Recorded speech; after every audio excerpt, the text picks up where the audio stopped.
പ്രചോദന council for wellness and counselling ഇന്റെ live let live സീരീസിന്റെ 12th ടോക്കാണ്, സെഷനാണ് ഇന്നിവിടെ നമ്മൾ കാണാൻ പോകുന്നത്. ഇന്ന് നമ്മളുടെ കൂടെ വന്നിരിക്കുന്ന വളരെ വിശിഷ്ടമായിട്ടുള്ള ഒരു വ്യക്തിയാണ്. നമുക്ക് എല്ലാവർക്കും പരിചയമുണ്ട്, പരിചയം ഇല്ലാത്തവർക്കായിട്ട് ഒരു 2 വാക്ക്. നമ്മളുടെ കൂടെ ധനുമൊഴി എന്ന് പറയുന്ന ഒരു പോഡ്കാസ്റ്റ് ചെയ്യുന്ന, വളരെ വർഷങ്ങളോളം ചെയ്യുന്ന ഒരു മാം ആണ് വന്നിരിക്കുന്നത്, ധന്യ കിരൺ. പുള്ളിക്കാരി എന്താണ് ജോലി, എന്തൊക്കെയാണെന്നുള്ളത് ഡോക്ടർ ഉഷ പറയും. അതിനു മുമ്പ് ഞാൻ ഈ ധന്യ കിരണിനെ വെൽക്കം ചെയ്യാണ്. നമ്മളുടെ നെടുന്തൂണായി നിൽക്കുന്ന പ്രചോദനയുടെ നെടുന്തൂണായിട്ടുള്ള ആലിസ് മിസ്സിനെ വെൽക്കം ചെയ്യാണ്. നമ്മുടെ ഡോക്ടർ ഉഷയെ വെൽക്കം ചെയ്യാണ്. എല്ലാത്തിനും ഉപരി നമ്മളുടെ എല്ലാമായ നിങ്ങളെ ഏവരെയും വെൽക്കം ചെയ്യാണ് ഈ ഒരു സെഷനിലേക്ക്. നമ്മുടെ സെഷൻ എന്ന് പറയുന്നത് ലിവ് ലെറ്റ് ലിവ് സീരീസില് നമ്മൾ പ്രചോദനം ഇൻസ്പിറേഷൻ മാത്രമല്ല, ഇതൊരു സ്റ്റിമുലസ് ആണ്, നമുക്ക് ചിന്തിക്കാൻ. അപ്പൊ ഇന്ന് നമുക്ക് ചിന്തിക്കാനായിട്ടുള്ളത് 2 കാര്യങ്ങളാണ്. ഒന്ന് നമ്മുടെ ഇന്നത്തെ ടോപ്പിക്, പിന്നെ ഇന്നത്തെ ഒരു പ്രത്യേകതയുണ്ട്. ഇന്നത്തെ പ്രത്യേകത എന്ന് പറയുന്നത് വേൾഡ് ഹലോ ഡേ ആണ്. അപ്പൊ ഈ ഹലോ ഡേ എന്താണെന്നുള്ളത് നമ്മളൊന്ന് ഗൂഗിളിലൊന്ന് സെർച്ച് ചെയ്ത് അതിന്റെ ഹിസ്റ്ററി കിട്ടും. ഞാൻ അങ്ങോട്ട് പോകുന്നില്ല. പക്ഷേ നമ്മൾക്ക് ഒരു കോൺഫ്ലിക്ട് സിറ്റുവേഷൻ ഉണ്ടെന്ന് വിചാരിക്കുക നമ്മുടെ ലൈഫിൽ, അല്ലെങ്കിൽ നമുക്ക് ചില വ്യക്തികളോട്.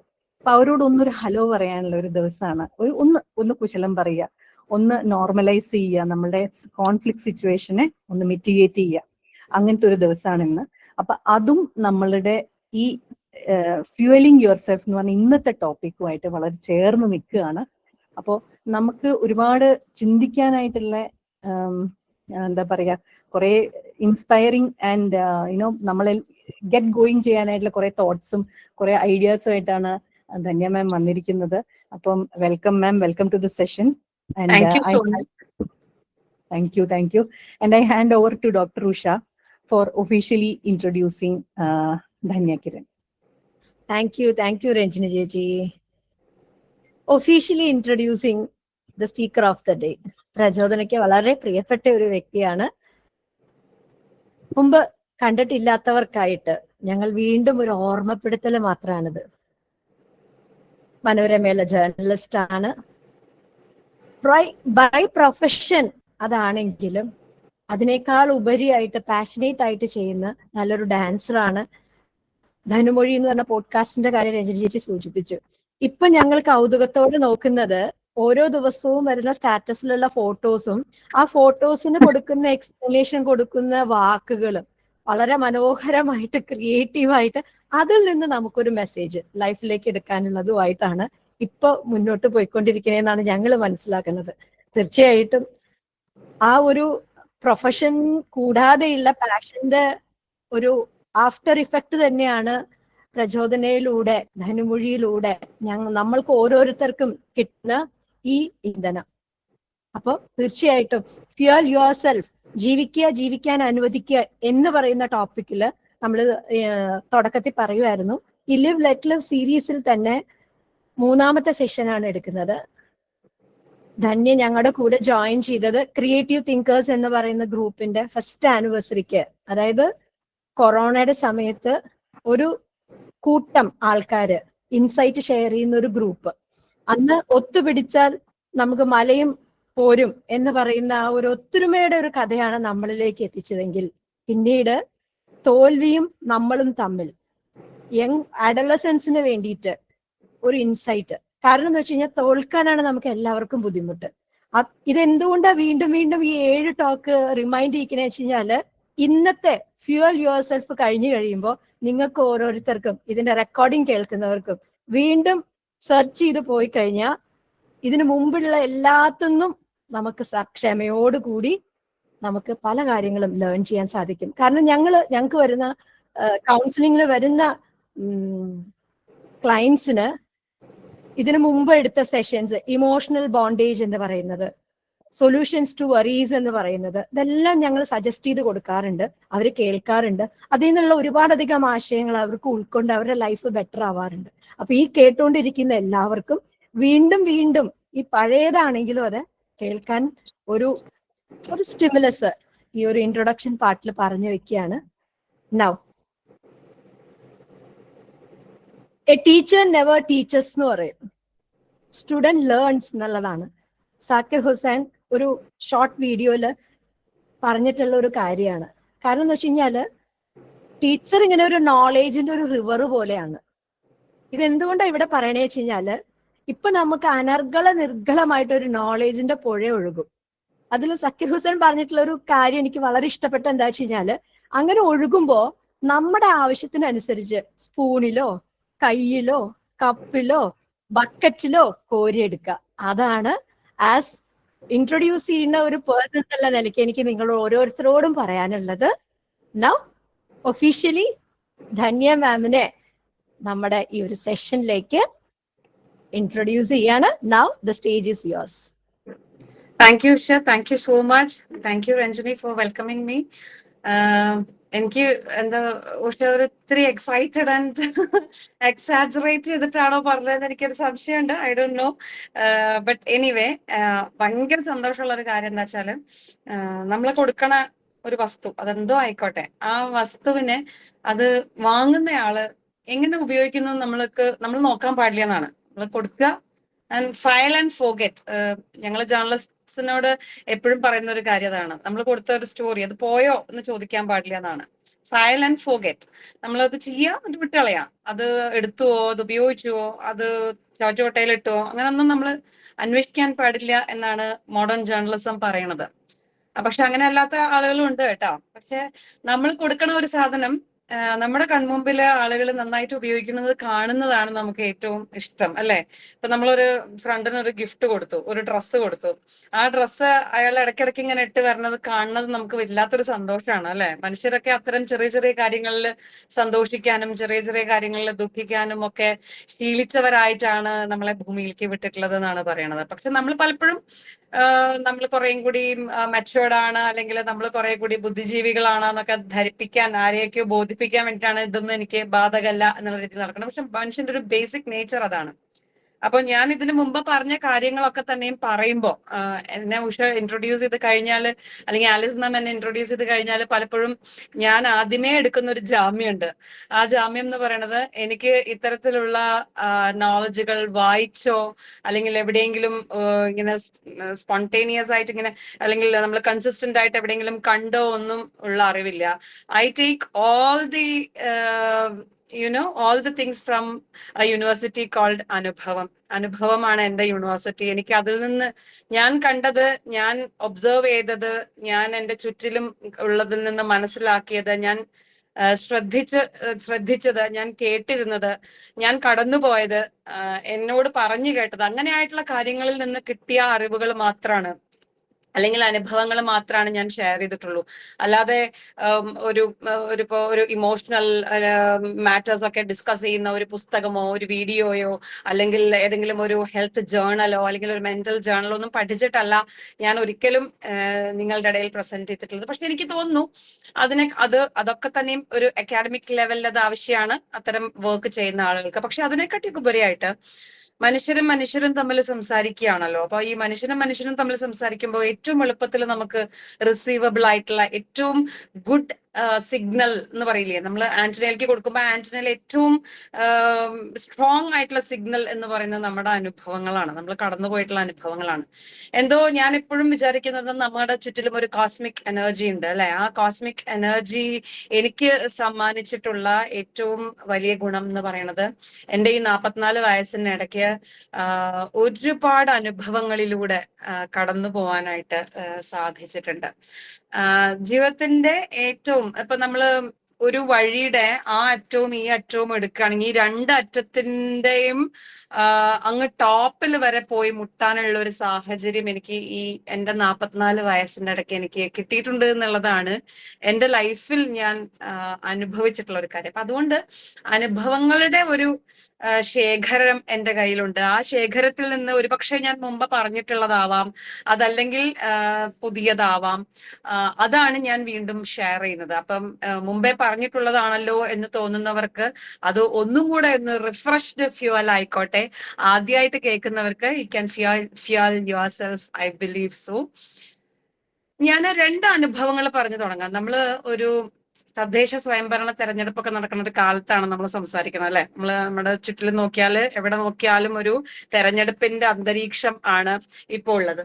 അപ്പൊ ആ തെരഞ്ഞെടുപ്പ് കാലമാണ് എന്നുള്ളത് കൊണ്ട് തന്നെ രണ്ട് വ്യക്തികളെ കുറിച്ച് പറഞ്ഞുകൊണ്ട് ഞാൻ തുടങ്ങാം എന്ന് വിചാരിക്കുന്നു.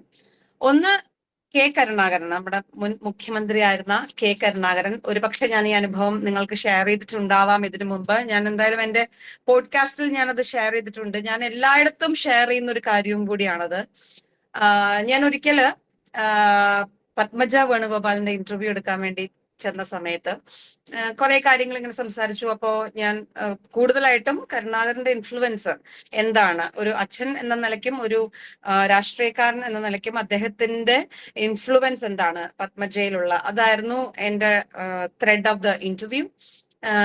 അപ്പൊ ഞാൻ അവരുടെ അടുത്ത് ചോദിച്ചു, ഒരു അച്ഛൻ എന്ന നിലയ്ക്ക് അദ്ദേഹം എങ്ങനെയാണ് പത്മജയെ സ്വാധീനിച്ചിട്ടുള്ളത്, അല്ലെങ്കിൽ എങ്ങനെയാണ് അദ്ദേഹം ഒരു മികവാർന്ന ഒരാളാണെങ്കിൽ അതിശയത്തോടെ നോക്കിക്കാണേണ്ട ഒരാളാണ് എന്ന് എങ്ങനെയാണ് പത്മജയ്ക്ക് തോന്നിയിട്ടില്ല, അതിലൊരു ഉദാഹരണം എന്തെങ്കിലും ഉണ്ടോ പറയാൻ എന്ന് ചോദിച്ചു. അപ്പൊ പറഞ്ഞു, ഉദാഹരണങ്ങളുടെ ഒരു വലിയ പൂക്കാലം തന്നെ വേണമെങ്കിൽ സമ്മാനിക്കാം, പക്ഷെ എനിക്ക് ആദ്യം എന്റെ മനസ്സിലേക്ക് വരണ ഒരു ഉദാഹരണം എന്ന് പറയുന്നത്, അച്ഛൻ വല്ലപ്പോഴും വീട്ടിൽ വരിക.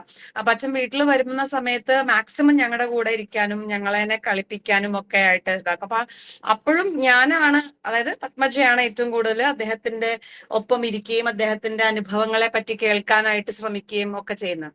അപ്പൊ ഒരു പ്രാവശ്യം അച്ഛൻ ഇങ്ങനെ വീട്ടിൽ വന്ന സമയത്ത് അദ്ദേഹത്തിന്റെ ഒരു ചാരുകസേരയുണ്ട്. തൃശ്ശൂർ അദ്ദേഹത്തിന്റെ വീട്ടിൽ പോയിട്ടുള്ളവർക്ക്, അല്ലെങ്കിൽ അദ്ദേഹത്തിന്റെ വീടും പരിസരവും ഒക്കെ കണ്ടിട്ടുള്ളവർക്ക് അത് അറിയാം. ആ പിക്ചർ നിങ്ങളുടെ മനസ്സിലേക്ക് ചിലപ്പോൾ വരും. ആ ചാരുകസേരയിൽ അദ്ദേഹം ഇങ്ങനെ കിടക്കുമ്പോ ഇങ്ങനെ പത്മജ പോയി മടിയിൽ ഇങ്ങനെ ഇരിക്കുകയാണ്. അപ്പോ അന്ന് നന്നായി കുട്ടിയാണ്. അപ്പോ എന്താ വേണ്ടത് മോളെ എന്ന് ചോദിച്ചു അത്രേ കരുണാകരന്. എന്താ വേണ്ടത് അച്ഛന്റെ കുട്ടിക്കാന്ന് ചോദിച്ചു അത്രേ. അപ്പൊ പത്മജ പറഞ്ഞു, അച്ഛാ എനിക്ക് ആ അമ്പിളിമാമനെ കാണുമ്പോ വല്ലാതെ കൊതിയാവുന്നു, എനിക്ക് ആ അമ്പിളിമാമനെ ഒന്ന് വേണം അച്ഛാ എന്ന് പറഞ്ഞത്രേ. അപ്പൊ അത് വേണം എന്ന് പറയാൻ കാരണം എന്താന്ന് വെച്ചാല്, അവിടെ കുട്ടികളിലൊക്കെ ഒപ്പം കളിക്കുമ്പോ മറ്റു കുട്ടികളൊക്കെ പത്മജയുടെ അടുത്ത് ഇങ്ങനെ കളിയാക്കിയിട്ടും ഒരല്പം കളിയാക്കിയിട്ട് ആ രീതിയിൽ എപ്പോഴും പറയത്രേ, കരുണാകരന്റെ മകളല്ലേ, ചോദിച്ചാ അമ്പിളിമാമനെയും പിടിച്ചു തരില്ലേ എന്ന് പറയൂ അത്രേ. അപ്പൊ അതിങ്ങനെ കേട്ടിട്ട് ഒരിക്കൽ അച്ഛൻ വന്നപ്പോ അപ്പൊ അമ്മയുടെ അടുത്ത് പോയി ചോദിക്കും, കല്യാണിക്കുട്ടി അമ്മയുടെ അടുത്ത് പോയി ചോദിക്കും. അപ്പൊ അവര് പറയും, നീ നിന്റെ അച്ഛൻ വരുമ്പോ ചോദിക്ക പിടിച്ചു തരാൻ പറ്റുമോന്ന്, അച്ഛനല്ലേ പിടിച്ചു തരുന്ന പറഞ്ഞ ഞാനല്ലല്ലോ എന്ന് പറയത്രേ. അപ്പൊ അച്ഛൻ വന്ന സമയത്ത് ഇങ്ങനെ ചോദിച്ചാ, എനിക്ക് ആ അമ്പിളിമാമനെ കണ്ടിട്ട് കൊതിയായിട്ട് വയ്യച്ചാ, എനിക്ക് അതിനെ പിടിക്കണം എന്ന് പറയുമ്പോ കരുണാകരനായി ഇരുന്ന ഈസിച്ച് ആ ചാരുകസേരയിൽ നിന്ന് ചാടി നോക്കുത്രേ, പിടിക്കാനായിട്ട് ഇങ്ങനെ കാണിക്കുത്രേ, പിടിക്കുന്ന പോലെ കാണിച്ച് സമ്മാനിക്കുന്ന പോലെ കാണിക്കുത്രേ. അപ്പൊ അമ്പിളിമാമൻ ദൂരെയാണെന്നും ഒരു മനുഷ്യനാൽ അത് ടച്ചബിൾ അല്ലെന്നും അല്ലെങ്കിൽ തൊടാൻ പറ്റില്ലെന്നും നമുക്ക് പിടിക്കാൻ പറ്റില്ലെന്നും ഒക്കെ അറിയാവുന്ന പത്മജയ്ക്ക് ആവേശം കൊണ്ട് ഇങ്ങനെ ഇരിക്കാൻ പറ്റില്ലെന്ന് അച്ഛൻ സമ്മാനിക്കുന്ന ആ അമ്പിളിമാമനെ കണ്ടിട്ട്. അപ്പം നടക്കില്ല എന്നറിയാവുന്ന ഒരു കാര്യം, അയ്യോ മോളെ അമ്പിളിമാമനൊക്കെ എങ്ങനെ പിടിക്കുക, അത് മാനത്തല്ലേ എന്ന് പറയല്ല കരുണാകരൻ ചെയ്തത്. സ്വയമേ ഒന്ന് എണീറ്റ് ചാടി അതിനെ പിടിക്കാൻ ശ്രമിക്കുന്നതിൽ നിന്ന് ആ അച്ഛൻ മകൾക്ക് കൊടുത്ത ഒരു സിമ്പൽ ഉണ്ട് എന്ന് പറയണം. അന്നത്തെ കാലത്ത് അത് അച്ഛനെ വിഷമിപ്പിക്കാതിരിക്കാൻ അച്ഛൻ തന്നൊരു സമ്മാനം, എനിക്ക് അമ്പിളിമാമനെ കിട്ടി എന്ന് പറഞ്ഞ് തുള്ളിച്ചാടി ഞാൻ പോയി എന്നാണ് എന്റെ ഓർമ്മ എന്നാണ് പത്മജ പറഞ്ഞത്. പക്ഷെ പത്മജ ഇപ്പോഴും പറയുന്ന ഒരു കാര്യം, അതിൽ നിന്ന് ഞാൻ പഠിച്ചൊരു കാര്യമുണ്ട്, എന്തൊരു കാര്യത്തിനും നമ്മൾ ശ്രമിക്കുക, നമ്മൾ മുന്നിട്ടിറങ്ങുക, നമ്മൾ ആദ്യം ഒന്ന് ശ്രമിച്ചു നോക്കുക. നോ എന്ന് പറയാൻ എളുപ്പമാണ്, നമ്മൾ ആദ്യം ഒന്ന് ശ്രമിച്ചു നോക്കുമ്പോ അത് നമ്മളിലേക്ക് വരുന്നുണ്ടെങ്കിൽ, അല്ലെങ്കിൽ വരാനുള്ള ഒരു മനസ്സ് ഉണ്ടാവുന്നുണ്ടെങ്കിൽ അത് വലിയൊരു കാര്യമാണ് എന്ന് അച്ഛൻ വളരെ സിമ്പിൾ ആയിട്ടുള്ള ആ അമ്പിളിമാമനെ വേണം എന്ന് പറയുമ്പോൾ ഇരുന്നിരുന്ന ചാരുകസാരയിൽ നിന്ന് ഒന്ന് ചാടി നോക്കിയിട്ട് ആ അമ്പിളിമാമനെ പിടിക്കാൻ ശ്രമിക്കുന്നതിലൂടെ ഒരു വലിയ പാഠം പഠിപ്പിച്ചു എന്നാണ്. ഇതൊരു കഥ അവിടെ ഇരിക്കട്ടെ മനസ്സിന്റെ ഒരു മൂലയില്. അടുത്തൊരു മുഖ്യമന്ത്രിയെ പറ്റി പറയാം. അത് ഈ അടുത്ത് അന്തരിച്ച VS അച്യുതാനന്ദനാണ്. അദ്ദേഹം മരിച്ച സമയത്ത് അദ്ദേഹത്തെ കുറിച്ച് ഞങ്ങൾ ജേർണലിസ്റ്റുകൾ എല്ലാവരും കുറെ സ്റ്റോറികൾ, അപ്പൊ അതിലൊരു സ്റ്റോറി അദ്ദേഹത്തെ പറ്റി ഞാനും ചെയ്തിരുന്നു. അപ്പൊ അതില് അദ്ദേഹത്തിന്റെ പല അനുഭവങ്ങളെ പറയുന്നുണ്ട്. ഭയങ്കര തീവ്രമായ അനുഭവത്തിലൂടെ കടന്നു വന്നിട്ടുള്ള ഒരാളാണ് VS അച്യുതാനന്ദൻ. അദ്ദേഹത്തെ കുറിച്ച് മറ്റൊരാൾ എഴുതിയ ആത്മകഥയുണ്ട്. ആത്മകഥ എന്ന് അതിനെ പറയാൻ പറ്റില്ല, ബട്ട് അങ്ങനെയുള്ള ഒരു പുസ്തകമുണ്ട്. അത് വായിച്ചു നോക്കിയാൽ അറിയാം അദ്ദേഹത്തിന്റെ ജീവിതത്തില് ഈ കണ്ണുനീരില്ലാതെ, അല്ലെങ്കിൽ അദ്ദേഹം ഇത്രയും ഉറച്ച ഒരു മനസ്സിന്റെ ഉടമയായി മാറിയത് എങ്ങനെയാണ് എന്നൊക്കെ ഓരോരോ അധ്യായത്തിലായിട്ട് പറയുന്നുണ്ട്. അപ്പൊ അതിൽ ഒരു അധ്യായം ഉണ്ട്, ഇങ്ങനെയൊക്കെ കാരിരുമ്പിന്റെ മനസ്സുറപ്പുള്ള ആളാണെങ്കിലും അദ്ദേഹത്തെ പോലും ഉലച്ചു കളഞ്ഞ സംഭവങ്ങൾ അദ്ദേഹത്തിന്റെ ജീവിതത്തിൽ ഉണ്ടായിട്ടുണ്ടെന്നാണ്. അങ്ങനെ അതിൽ കുറെ സംഭവങ്ങൾ പറയുന്നുണ്ട്. അതിൽ ഒരു സംഭവം എന്ന് പറയുന്നത് അദ്ദേഹത്തിന്റെ ഏറ്റവും അടുത്ത കൂട്ടുകാരനായിട്ടുള്ള, അദ്ദേഹത്തിന്റെ എല്ലാ സമരവേദികളിലും അദ്ദേഹത്തോടൊപ്പം തോളോട് തോള് ചേർന്ന് നിന്നിരുന്ന ഒരു മനുഷ്യനുണ്ടായിരുന്നു. അദ്ദേഹത്തിന്റെ പേര് മുഹമ്മദ് അയ്യപ്പൻ എന്നാണ്. ഇന്നത്തെ കമ്മ്യൂണിസ്റ്റുകാർക്ക് പോലും അദ്ദേഹത്തെ അറിയുമോ എന്ന് ചോദിച്ച സംശയമാണ് കേട്ടോ. അങ്ങനെയുള്ള തനി കമ്മ്യൂണിസ്റ്റുകാരനായിട്ടുള്ള, കമ്മ്യൂണിസ്റ്റ് ആശയങ്ങൾക്ക് വേണ്ടി ജീവിതം ഒഴിഞ്ഞു വെച്ച മുഹമ്മദ് അയ്യപ്പൻ എന്ന് പറയുന്ന ഒരു കമ്മ്യൂണിസ്റ്റുകാരനുണ്ടായിരുന്നു. അത് അദ്ദേഹവുമായിട്ട് ഒരിക്കൽ 1948 ഓഗസ്റ്റ് മാസത്തിലാണ്. അന്ന് ഇവർ രണ്ടുപേരും ജയിലിലാണ്, തടവുകാരാണ്. അപ്പോഴാണ് അദ്ദേഹം ഈ VS-ന്റെ ഗോഡ് ഫാദർ ആയിട്ടുള്ള സഖാവ് കൃഷ്ണപിള്ള മരിച്ച വാർത്തയൊക്കെ അറിയാണ്. അതിലെ തന്നെ അദ്ദേഹം തളർന്നിരിക്കുന്ന സമയത്താണ് ഈ മുഹമ്മദ് അയ്യപ്പനെ വകവരുത്താനുള്ള ഒരു തീരുമാനം അന്നത്തെ റിസർവ് പോലീസ് എടുക്കുകയാണ്. മുഹമ്മദ് അയ്യപ്പനെ കൊന്നുകളയാം എന്നുള്ളതാണ് അവരുടെ തീരുമാനം. അപ്പൊ ഈ ലഘുലേഖ വിതരണം ചെയ്യലും ഈ കമ്മ്യൂണിസ്റ്റ് ആശയങ്ങൾ പ്രചരിപ്പിക്കലുമായൊക്കെ ബന്ധപ്പെട്ടുള്ള കുറെ ചോദ്യം ചെയ്യലുകൾക്കൊടുവിൽ അദ്ദേഹത്തെ ക്രൂരമായി മർദ്ദിക്കുകയാണ് ഈ സഖാവ് മുഹമ്മദ് അയ്യപ്പനെ. അങ്ങനെ ഒരൊറ്റ ചവിട്ടിന് അദ്ദേഹത്തിന്റെ വാരിയലിൽ പൊട്ടിയിട്ട് നെഞ്ചും കൂട് പിളർന്ന് ചോര അങ്ങനെ പുഴയായിട്ട് ഒഴുകുകയാണ്. അപ്പൊ നെഞ്ചും കൂടി തകർന്ന് ഈ ശ്വാസകോശം മുറിഞ്ഞ് 2 കഷ്ണമായിട്ട് ചെവിയിലൂടെയും കണ്ണിലൂടെയും വായിലൂടെയും ഒക്കെ ചോര ഇങ്ങനെ വരികയാണ്. അപ്പോ അദ്ദേഹം തളർന്നിങ്ങനെ സെല്ലിൽ കിടന്നിട്ട് വെള്ളം വേണം വെള്ളം വേണം എന്ന് പറയുന്നുണ്ട്. അപ്പൊ ഇവര് വെള്ളം കൊടുക്കണില്ല. അപ്പൊ VS-ന് അറിയാം അടുത്ത നിമിഷത്തിൽ അദ്ദേഹം വെള്ളം കിട്ടാതെ മരിക്കാൻ പോവാണ്. അപ്പൊ ആ വെള്ളം കിട്ടാതെ അയാൾ മരിക്കുന്നതിന്റെ സന്തോഷം എന്താ പറയാ ആസ്വദിക്കാൻ വേണ്ടി ഇങ്ങനെ തയ്യാറായി നിൽക്കുന്നവരുടെ മുമ്പിലേക്ക് VS എന്ത് ചെയ്തു വെച്ചാൽ അദ്ദേഹത്തിന്റെ ആ പാതി കീറി പകുതി മാത്രം ഉടലിൽ കിടന്നിരുന്ന മുണ്ടിന്റെ കഷ്ണം ഇങ്ങോട്ട് കീറിയെടുത്തിട്ട് അദ്ദേഹം തന്നെ അദ്ദേഹത്തിന്റെ അവയവങ്ങളിലൂടെ തന്നെ പുറത്തേക്ക് ഒഴുകി വന്ന ഈ ചോരയില് ആ തുണി മുക്കിയിട്ട് അതിങ്ങനെ പിഴിഞ്ഞ് വായിലേക്ക് ഒഴിച്ചു കൊടുത്തു എന്നാണ്. അതായത് വെള്ളം കുടിക്കാതെ മരിക്കരുത്, വെള്ളം കുടിച്ച് തന്നെ മരിക്കണം എന്നുള്ളതിൽ ആ വെള്ളം ഇറങ്ങിയോ എന്തോ ആ ഒരു പെടച്ചിലിൽ അദ്ദേഹം മരിച്ചുപോയി എന്നാണ് അദ്ദേഹത്തെ കുറിച്ച്, മുഹമ്മദ് അയ്യപ്പനെ കുറിച്ച് VS പറഞ്ഞത്. ഈ 2 ഉദാഹരണങ്ങളും ഇന്നത്തെ ഈ വിഷയവുമായി ബന്ധപ്പെട്ട് ഏറെ പ്രസക്തമായതാണ് എന്ന് ഞാൻ വിചാരിക്കുന്നു. ഇവർക്ക് ഇങ്ങനെയാണ് ഇത് ചെയ്യാൻ സാധിച്ചത്. ദേ ഫ്യൂവൽഡ് അപ്പ് ദെംസെൽവ്സ് എന്നുള്ളതാണ്. കരുണാകരന്റെ അന്തരീക്ഷവും കരുണാകരന്റെ രാഷ്ട്രീയ പശ്ചാത്തലവും അദ്ദേഹത്തിന്റെ ജീവിതവും ഒന്ന് വേറെ, അതിൽ നിന്നും തികച്ചും വ്യത്യസ്തമായ ഒന്നാണ് VS-ന്റെ പശ്ചാത്തലം, VS-ന്റെ രാഷ്ട്രീയ പ്രവേശം, VS-ന്റെ രാഷ്ട്രീയ ജീവിതമൊക്കെ. പക്ഷെ ഈ 2 മനുഷ്യരും നമുക്ക് മുന്നിൽ പകർന്നു തരുന്ന ഒരു പാഠമുണ്ട്. അതായത് VS എന്തുകൊണ്ടായിരിക്കും പിന്നീടുള്ള സമരങ്ങളിൽ ചോരയോ അല്ലെങ്കിൽ മനുഷ്യന്റെ തോൽവിയോ അല്ലെങ്കിൽ അദ്ദേഹം തന്നെ പതറിപ്പോകുന്ന പല അവസരങ്ങളിലുമോ അദ്ദേഹം പിടിച്ചു നിന്നതും, അദ്ദേഹം ഒരു വലിയ ആശയം മറ്റുള്ളവർക്ക് മുമ്പിൽ വെക്കാൻ ഏറ്റവും വിജയശ്രീലാളിതനായിട്ട് അത് മുന്നിൽ വെക്കാൻ അദ്ദേഹത്തിന് കഴിഞ്ഞത് എന്തുകൊണ്ടായിരിക്കും? ഇത്തരം തീവ്രമായ അനുഭവങ്ങളിൽ പതറിപ്പോവാതെ അതിൽ നിന്ന് തനിക്ക് പഠിക്കാൻ എന്താണ്, തന്നിലേക്ക് എടുക്കാൻ എന്താണ് എന്ന് തിരിച്ചറിഞ്ഞതാണ് അദ്ദേഹത്തിന്റെ ആ പ്രത്യേകത എന്ന് പറയുന്ന. ആ പ്രത്യേകതയിൽ ജ്വലിച്ചത് കൊണ്ടാണ് അദ്ദേഹത്തിന് ആ ആശയങ്ങളൊക്കെ മറ്റുള്ളവർക്ക് പറഞ്ഞു കൊടുക്കാൻ പറ്റിയത്.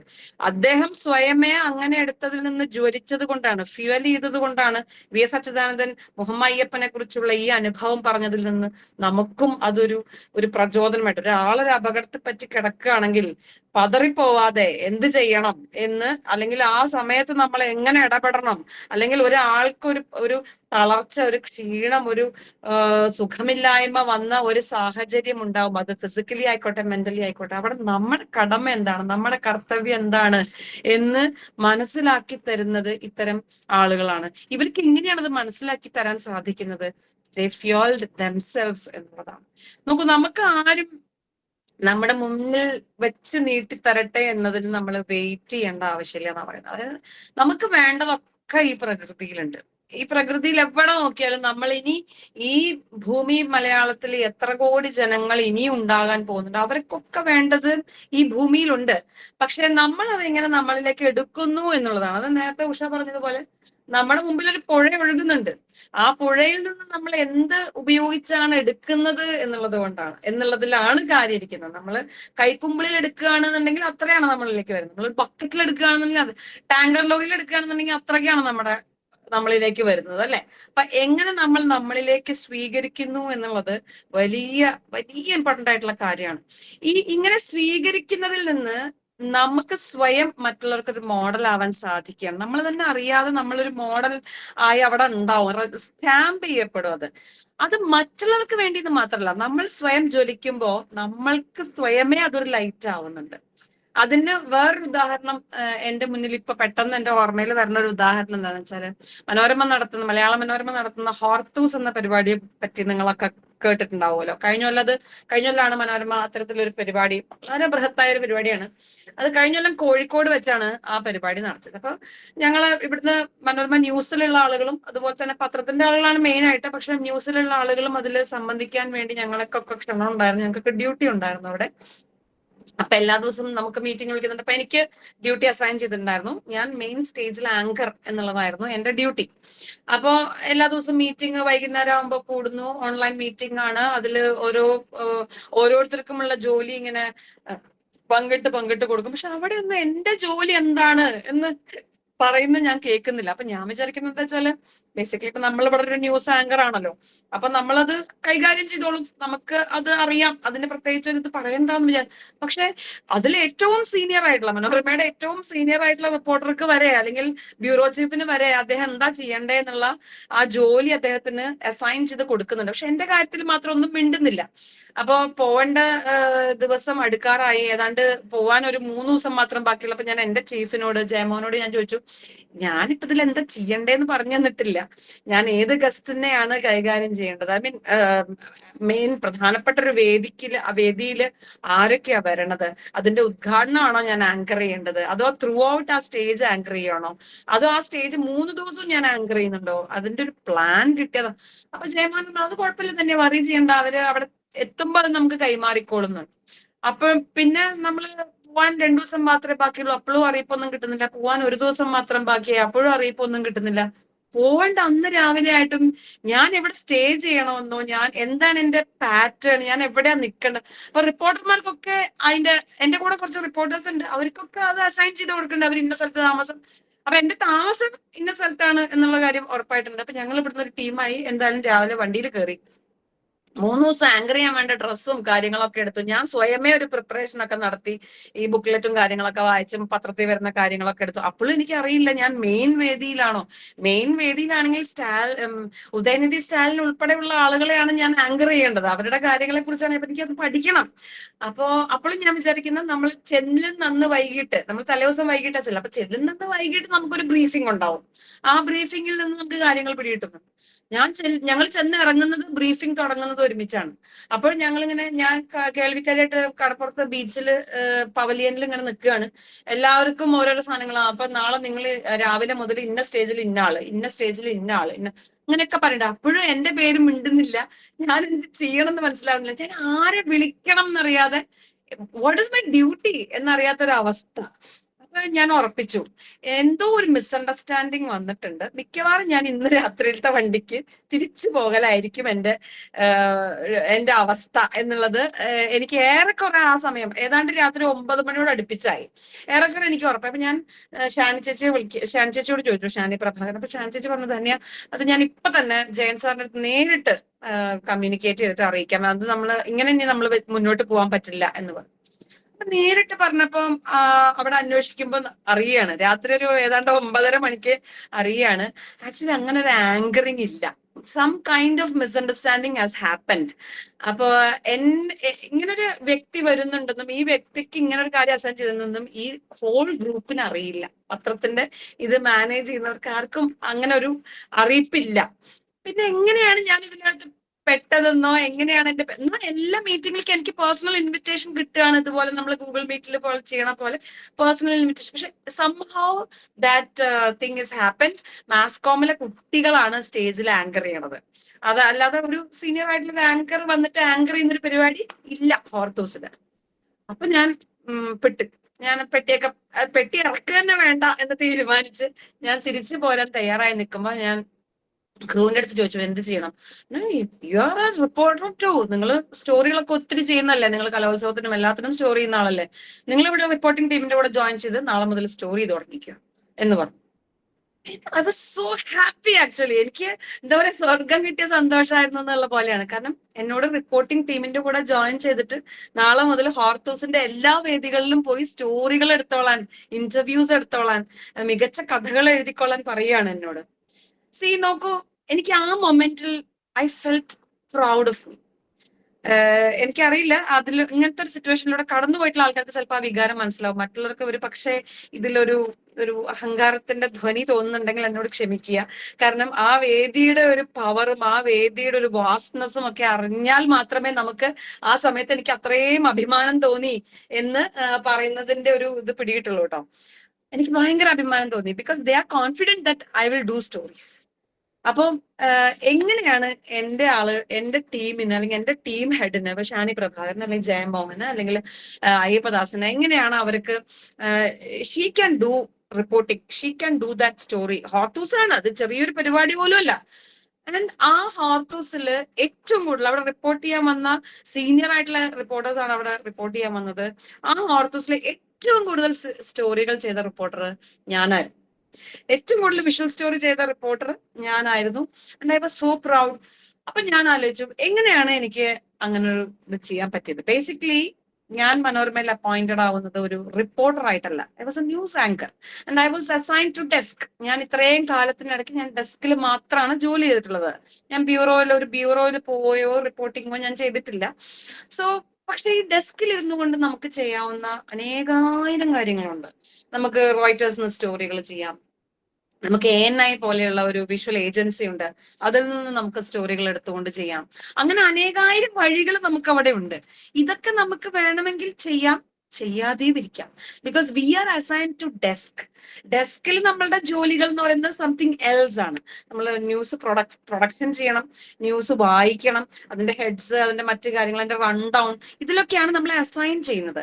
അതല്ലാതെ നമുക്ക് കുറച്ച് സമയം അവിടെ ഉണ്ടാവും. നമുക്ക് ന്യൂസ് പ്രൊഡ്യൂസ് ചെയ്യണ്ടാത്ത, നമുക്ക് വായിക്കണ്ടാത്ത, നമ്മളുടെ ഒപ്പം ആ ഹെഡ്സ് ചെയ്യുന്ന ജോലികളൊക്കെ പങ്കിട്ട് ചെയ്യാൻ ആളുകളുള്ള സമയങ്ങളിൽ നമുക്ക് ഇതൊക്കെ റെഫർ ചെയ്യാനും ഇതിൽ നിന്നൊക്കെ കുഞ്ഞു കുഞ്ഞു സ്റ്റോറികൾ ചെയ്യാനും ഒക്കെ ഉള്ള അവസരം അവിടെ ഉണ്ട്. ബട്ട് നമ്മളിത് പ്രയോജനപ്പെടുത്തുന്നുണ്ടോ എന്നുള്ളതാണ്. അപ്പൊ ഞങ്ങളുടെ ഡെസ്കിലുള്ള ഒരു പ്രത്യേകത എന്ന് പറഞ്ഞാൽ അവിടെ ഒരുപാട് ഗ്രൂപ്പുകളുണ്ട്. യാത്ര പോകാൻ ഒരു ഗ്രൂപ്പുണ്ട്, ഭക്ഷണം കഴിക്കാൻ പോകാൻ ഒരു ഗ്രൂപ്പുണ്ട്, ഓൺലൈൻ പർച്ചേസിങ്ങൾ നടത്താൻ കൂട്ടമായിട്ട് അങ്ങനെ ഒരു ഗ്രൂപ്പുണ്ട്, ചുമ്മാ കത്തിവെക്കാൻ ഗ്രൂപ്പുണ്ട്, അങ്ങനെ പല ഗ്രൂപ്പുകളും ഉണ്ട്. പക്ഷെ ഞാൻ ഈ ഗ്രൂപ്പുകളുടെ ഒന്നും ഭാഗമായിരുന്നില്ല. സംഭവം ആദ്യം അതിന് വേറെ റീസൺസ് ഉണ്ട്, അത് പോട്ടെ. പക്ഷെ ഞാൻ ഇതിന്റെ ഒന്നും ഭാഗമായിരുന്നില്ല. ആ സമയത്തൊക്കെ അതിൽ വ്യാപൃതരായി അങ്ങനെ നടന്നിരുന്നവർക്ക് ഇങ്ങനൊരു കാര്യത്തിൽ പോയി റിപ്പോർട്ട് ചെയ്യാൻ അവസരവും കിട്ടിയില്ല. പക്ഷെ ഞാൻ ആ സമയത്തെല്ലാം ഓരോ സ്റ്റോറികൾ, റോയിറ്റേഴ്സ് എന്നൊരു സ്റ്റോറി ചെയ്യും, ANI എന്നൊരു സ്റ്റോറി ചെയ്യും, അത് പിറ്റേ ദിവസം എയർ ചെയ്യും. അല്ലെങ്കിൽ ഈ ഓൺ എയർ പോകാൻ പറ്റില്ലെങ്കിൽ അതെടുത്ത് ഞങ്ങൾ ഓൺലൈനിൽ കൊടുക്കും. എന്തെങ്കിലും ചെറിയ ചെറിയ കാര്യങ്ങൾ വരുമ്പോൾ, ഒരു കൾച്ചറൽ ഇവന്റ് വരുമ്പോൾ ഞാൻ അങ്ങോട്ട് റിക്വസ്റ്റ് ചെയ്യും. അപ്പോ ഞാൻ വിചാരിക്കണം എന്താന്ന് വെച്ചാല്, ഞാൻ വേറൊരു സ്ഥലത്ത് എന്നെ സ്വയമേ ഞാൻ ഫീവർ ചെയ്തുകൊണ്ടിരിക്കുകയായിരുന്നു ആസ് എ സ്റ്റോറി റൈറ്റർ. ഞാൻ വളരെ ആക്സിഡന്റലി ഈ ഫീൽഡിലേക്ക് വന്ന ഒരാളാണ്. Basically I was not a journalist. എനിക്ക് ഏതാണ്ട് എൻ്റെ ഒരു കല്യാണം കഴിയുന്ന ആ കാലം വരെ എനിക്ക് എഴുതാൻ കഴിവുണ്ട് എന്നുള്ളൊരു കാര്യം എനിക്ക് അറിയുമായിരുന്നില്ല. ടു ബി വെരി ഹംബിൾ, ഇപ്പോഴും ഞാൻ ഒരു എഴുത്തുകാരിയാണെന്ന് ഞാൻ അവകാശപ്പെടില്ല. ബട്ട് കുറച്ച് ഞാൻ എഴുതുന്നുണ്ട്. ഇപ്പോൾ അത്യാവശ്യം ഭാഷ പ്രയോഗിക്കാൻ പറ്റുന്ന ഒരു കോൺഫിഡൻസ് ഇപ്പൊ എനിക്കുണ്ട്. 13 കൊല്ലമായി ഈ പണി തുടങ്ങിയിട്ട്. ഇപ്പൊ എനിക്ക് ചെറിയൊരു കോൺഫിഡൻസ് ഉണ്ട്.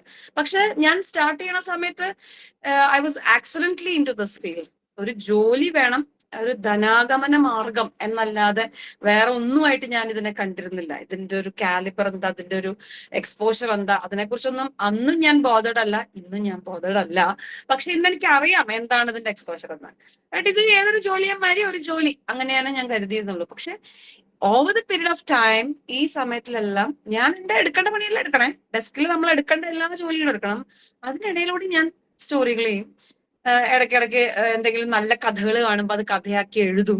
ചിലത് പബ്ലിഷ് ചെയ്യും, ചിലത് പബ്ലിഷ് ചെയ്യില്ല.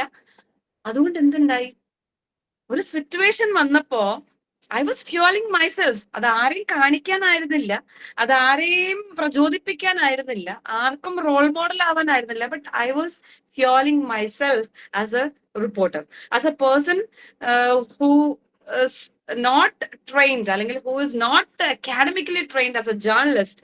ഞാൻ ഇങ്ങനെ കഥ എഴുതി പഠിച്ച് സ്റ്റോറികൾ എഴുതി നല്ല ഭാഷ ഉപയോഗിച്ച് നോക്കി, കേൾക്കുന്ന ആളുടെ ഭാഗത്തു നിന്ന് കേട്ട് നോക്കി, അങ്ങനെ സ്വയം തിരുത്തിയും കുറിച്ചും വെട്ടിയും തിരുത്തിയും സമയമെടുത്തും പാഷൻ വിടാതെയും ആത്മാർത്ഥത വിടാതെയും I was fuelling myself so that over a period of time ഒരു ജംഗ്ഷനിൽ ഒരു പ്രത്യേക ജംഗ്ഷൻ വന്നപ്പോ നിങ്ങൾ സ്റ്റോറികളൊക്കെ ചെയ്യുന്ന ആളല്ലേ, നിങ്ങൾ സുഖമായിട്ട് ആ റിപ്പോർട്ടിംഗ് ടീമിന്റെ കൂടെ പോവും.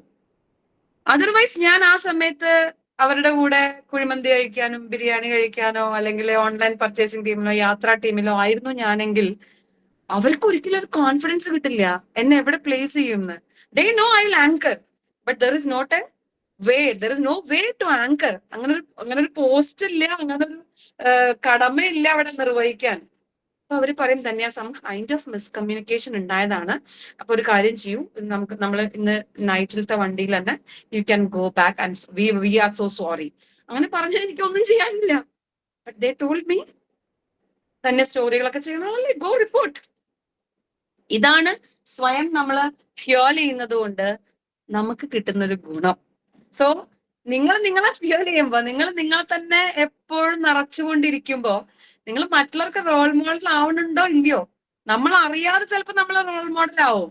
ചിലപ്പോ ഷാനി ചേച്ചി വേറെ ആരുടെങ്കിലും എപ്രൈസലിൽ പറഞ്ഞിട്ടുണ്ടാവും, നോക്കൂ ധന്യക്ക് ഇങ്ങനെ ഒരു അവസരം ഉണ്ടായി, ധന്യക്ക് അത് പോയി ചെയ്യാൻ പറ്റി. എങ്ങനെ ചെയ്യാൻ പറ്റി? ഔട്ടി ഇവിടെ ഉണ്ടായിരുന്ന സമയത്ത് സ്റ്റോറികൾ എഴുതുന്നുണ്ടായിരുന്നു. സോ അവരതിന് കേപ്പബിൾ ആയി സ്വയമേ എന്ന് പറയുന്നുണ്ടാവുമായിരിക്കാം, ഐ ഡോണ്ട് നോ. പക്ഷെ എനിക്ക് സ്വയം അത് ഗുണായി അല്ലെ, എനിക്ക് സ്വയം അത് ഗുണായി. ഇപ്പൊ എനിക്കത് 10 പേരുടെ ഒരു അനുഭവമായിട്ട് പറയാൻ പറ്റി. ഇപ്പൊ എനിക്ക് നിങ്ങളോടത് ഷെയർ ചെയ്യാൻ പറ്റി. How can I share that? ഞാൻ ആ അനുഭവത്തിലൂടെ കടന്നുപോയി. സോ അനുഭവങ്ങൾ എന്ന് പറയുന്നത് നമ്മളിലേക്ക് വരണമെങ്കിൽ അതിനുള്ള റൂം നമ്മൾ ഉണ്ടാക്കി വെക്കണം എന്നുള്ളതാണ്. നമ്മൾ അതിനുള്ളൊരു സ്പേസ് ഉണ്ടാക്കി വെക്കണം. യുനോ ഞാൻ അതാ തുടക്കത്തിൽ പറഞ്ഞു, നമുക്ക് എല്ലാവർക്കും സ്പേസ് ഉണ്ട്, പക്ഷെ നമ്മളത് ഉണ്ടാക്കുന്നുണ്ടോ എന്നുള്ളിടത്താണ് കാര്യം. പി എസ് അച്യുതാനന്ദനെ പരിതപിച്ച് അവിടെ ഇരിക്കാമായിരുന്നു. പക്ഷെ മുഹമ്മദ് അയ്യപ്പൻ എന്റെ സതീർത്ഥ്യൻ, എന്റെ തോളോട് തോൾ ചേർന്ന് കമ്മ്യൂണിസ്റ്റ് പ്രസ്ഥാനത്തെ വളർത്താൻ എന്റെ കൂടെ നടന്നവനെ വെള്ളം കിട്ടാതെ മരിച്ചു എന്ന സന്തോഷം അവനെ കൊല്ലാൻ ശ്രമിച്ചവർക്ക് ഉണ്ടാവരുത് എന്നുള്ളത് അദ്ദേഹത്തിലേക്ക് സ്വയമേ നിറച്ചുകൊണ്ടിരുന്ന ഒരു ആയുധമായിരുന്നു. അദ്ദേഹത്തിന്റെ ആവനാഴിയിലേക്ക് അത്തരം അനുഭവങ്ങളുടെ തീവ്രതയെ അദ്ദേഹം സ്വയമേ എടുത്ത് നിറയ്ക്കുകയായിരുന്നു. ഭാവിയിൽ എന്തെങ്കിലും പത്മജ വേണുഗോപാൽ ഒരു ഇന്റർവ്യൂവില് എന്നെ കുറിച്ച് ഇങ്ങനെ പറയും എന്ന് ഓർത്തിട്ടല്ല, സ്വയം ഉണ്ടാക്കിയെടുത്ത സമരപ്പന്തലിൽ നിന്ന് ആർജിച്ചെടുത്ത ആ വീര്യത്തെ, ഒന്നിനോടും എന്റെ നിഘണ്ടുവിൽ നോ എന്നൊരു വാക്കില്ല എന്ന് പറഞ്ഞുകൊണ്ടാണ് പലപ്പോഴും കെ കരുണാകരന്റെ രാഷ്ട്രീയ പ്രസംഗങ്ങൾ തുടങ്ങാറുള്ളത്. എന്റെ നിഘണ്ടുവിൽ ഇല്ല, പറ്റില്ല എന്നൊരു വാക്കില്ല എന്നാണ്. അതാണ് ഇരുന്നിരുന്ന ചാരുകസാരയിൽ നിന്ന് ചാടി പിടിക്കാൻ ശ്രമിക്കുന്നത്. അങ്ങനെ നമ്മൾ ചെയ്യാൻ ശ്രമിക്കുമ്പോൾ ഇല്ലേ, ഞാൻ സമൂഹത്തില് മണ്ണിൽ ചവിട്ടി നിന്നുകൊണ്ട് പറയുകയാണ്, അങ്ങനെ നമ്മൾ ചെയ്യാൻ ശ്രമിക്കുമ്പോൾ നമ്മളെ കല്ലെറിയാൻ, നമ്മളെ നെഗറ്റീവായിട്ട് പറയാൻ, നമ്മളെ കളിയാക്കാൻ, ആയമ്മയുടെ ഒരു സ്റ്റോറി. എന്നോട് ഡെസ്കിന്ന് എന്റെ സതീർത്ഥ്യൻ എന്നോട് ചോദിച്ചിട്ടുണ്ട്, എന്തിനാണ് വെറുതെ സമയം കളയാൻ ഇങ്ങനെ ചെയ്യണേ? നിങ്ങൾക്ക് ആ സമയത്ത് വെറുതെ ഇരുന്നൂടെ? നിങ്ങൾക്ക് ആ സമയത്ത് നെറ്റ് നോക്കിക്കൂടെ? നിങ്ങൾക്ക് ആ സമയത്ത് പുസ്തകം വായിച്ചൂടെ? നിങ്ങൾ എന്തിനാ വെറുതെ സമയം കളയണേ? നിങ്ങളുടെ ഈ സ്റ്റോറി ഒന്ന് നാളെ പോകാൻ പോകും, നാളെ കുറെ വാർത്തയുണ്ട്, നിങ്ങൾ എന്തിനാ ചോദിച്ചവരുണ്ട്. അവരിന്നും അവരെന്താണോ പണി അതിൽ തന്നെ ഇരിക്കുകയാണ്. അവരെന്നെ ഹോർത്തൂസിൽ വിട്ടാൽ എന്താവും, എന്ന് ഇന്നും കമ്പനിക്ക് അറിയില്ല. പക്ഷെ ധന്യകിരണ്ണെ വിടാം എന്നൊരു തോന്നലുണ്ട്. And this year I'm going to take a session. നമ്മുടെ അടുക്കളയിൽ വേവുന്നത് എന്ത് എന്ന ആരോഗ്യമായി ബന്ധപ്പെട്ട ഒരു സെഷൻ ഞാൻ മോഡറേറ്റ് ചെയ്യാണ്. അപ്പൊ അവർക്ക് എങ്ങനെയാണ് ആ അനുഭവം, അല്ലെങ്കിൽ അവർക്ക് എങ്ങനെയാണ് ആ കോൺഫിഡൻസ് വന്നത്? Because I fueled myself with my practice, with my effort, with my sincere passion. So നമ്മുടെ പരമപ്രധാനമായിട്ടുള്ള ഉത്തരവാദിത്തം എന്ന് പറയുന്നത് അതാണ്. നമുക്ക് ഇന്നത്തെ കാലഘട്ടം അറിയാലോ, നമുക്ക് ഒരാളെയും ഉപദേശിക്കാൻ പറ്റില്ല. നമുക്ക് ഒരാളോടും why this, എന്തെങ്ങനെ, എന്താ ചെയ്യാനേ ചോദിക്കാൻ പറ്റില്ല. നിങ്ങളത് കണ്ടുപിടിക്കുക, നിങ്ങൾ അവരെ കണ്ടുപിടിക്കുക, ഇവരെ നോക്കി പഠിക്കുക. നമുക്ക് നമ്മുടെ കുട്ടികളോട് പോലും അത് പറയാൻ പറ്റില്ല. അങ്ങനെ പറയാൻ പറ്റുന്ന ഒരു കാലമല്ല. ജെൻസി വേറെ തന്നെ ഒരു റൂട്ടിൽ പോകുന്ന ആൾക്കാരാണ്. But you fuel your self, then they learn from you. They learn. ഇപ്പം എനിക്കറിയാം, ഇപ്പൊ ഞാൻ പറഞ്ഞില്ല, ഇപ്പൊ എന്റെ മക്കൾ ഒരിക്കലും എന്നെ പറ്റി ചിലപ്പോൾ മറ്റുള്ളവരുടെ മുമ്പിൽ അങ്ങനെ പറയുന്നുണ്ടാവില്ല. പക്ഷെ അവർക്ക് പറയേണ്ട ഒരു അവസരം വന്നാൽ അവര് പറയും അമ്മ ഉണ്ടല്ലോ, അമ്മയുടെ അടുത്ത് പറഞ്ഞ കാര്യം നടക്കും. They will say that അമ്മയുടെ അടുത്ത് പറഞ്ഞ കാര്യം നടക്കും. സോ ആ കോൺഫിഡൻസ് അവർക്ക് എങ്ങനെ ഉണ്ടായി?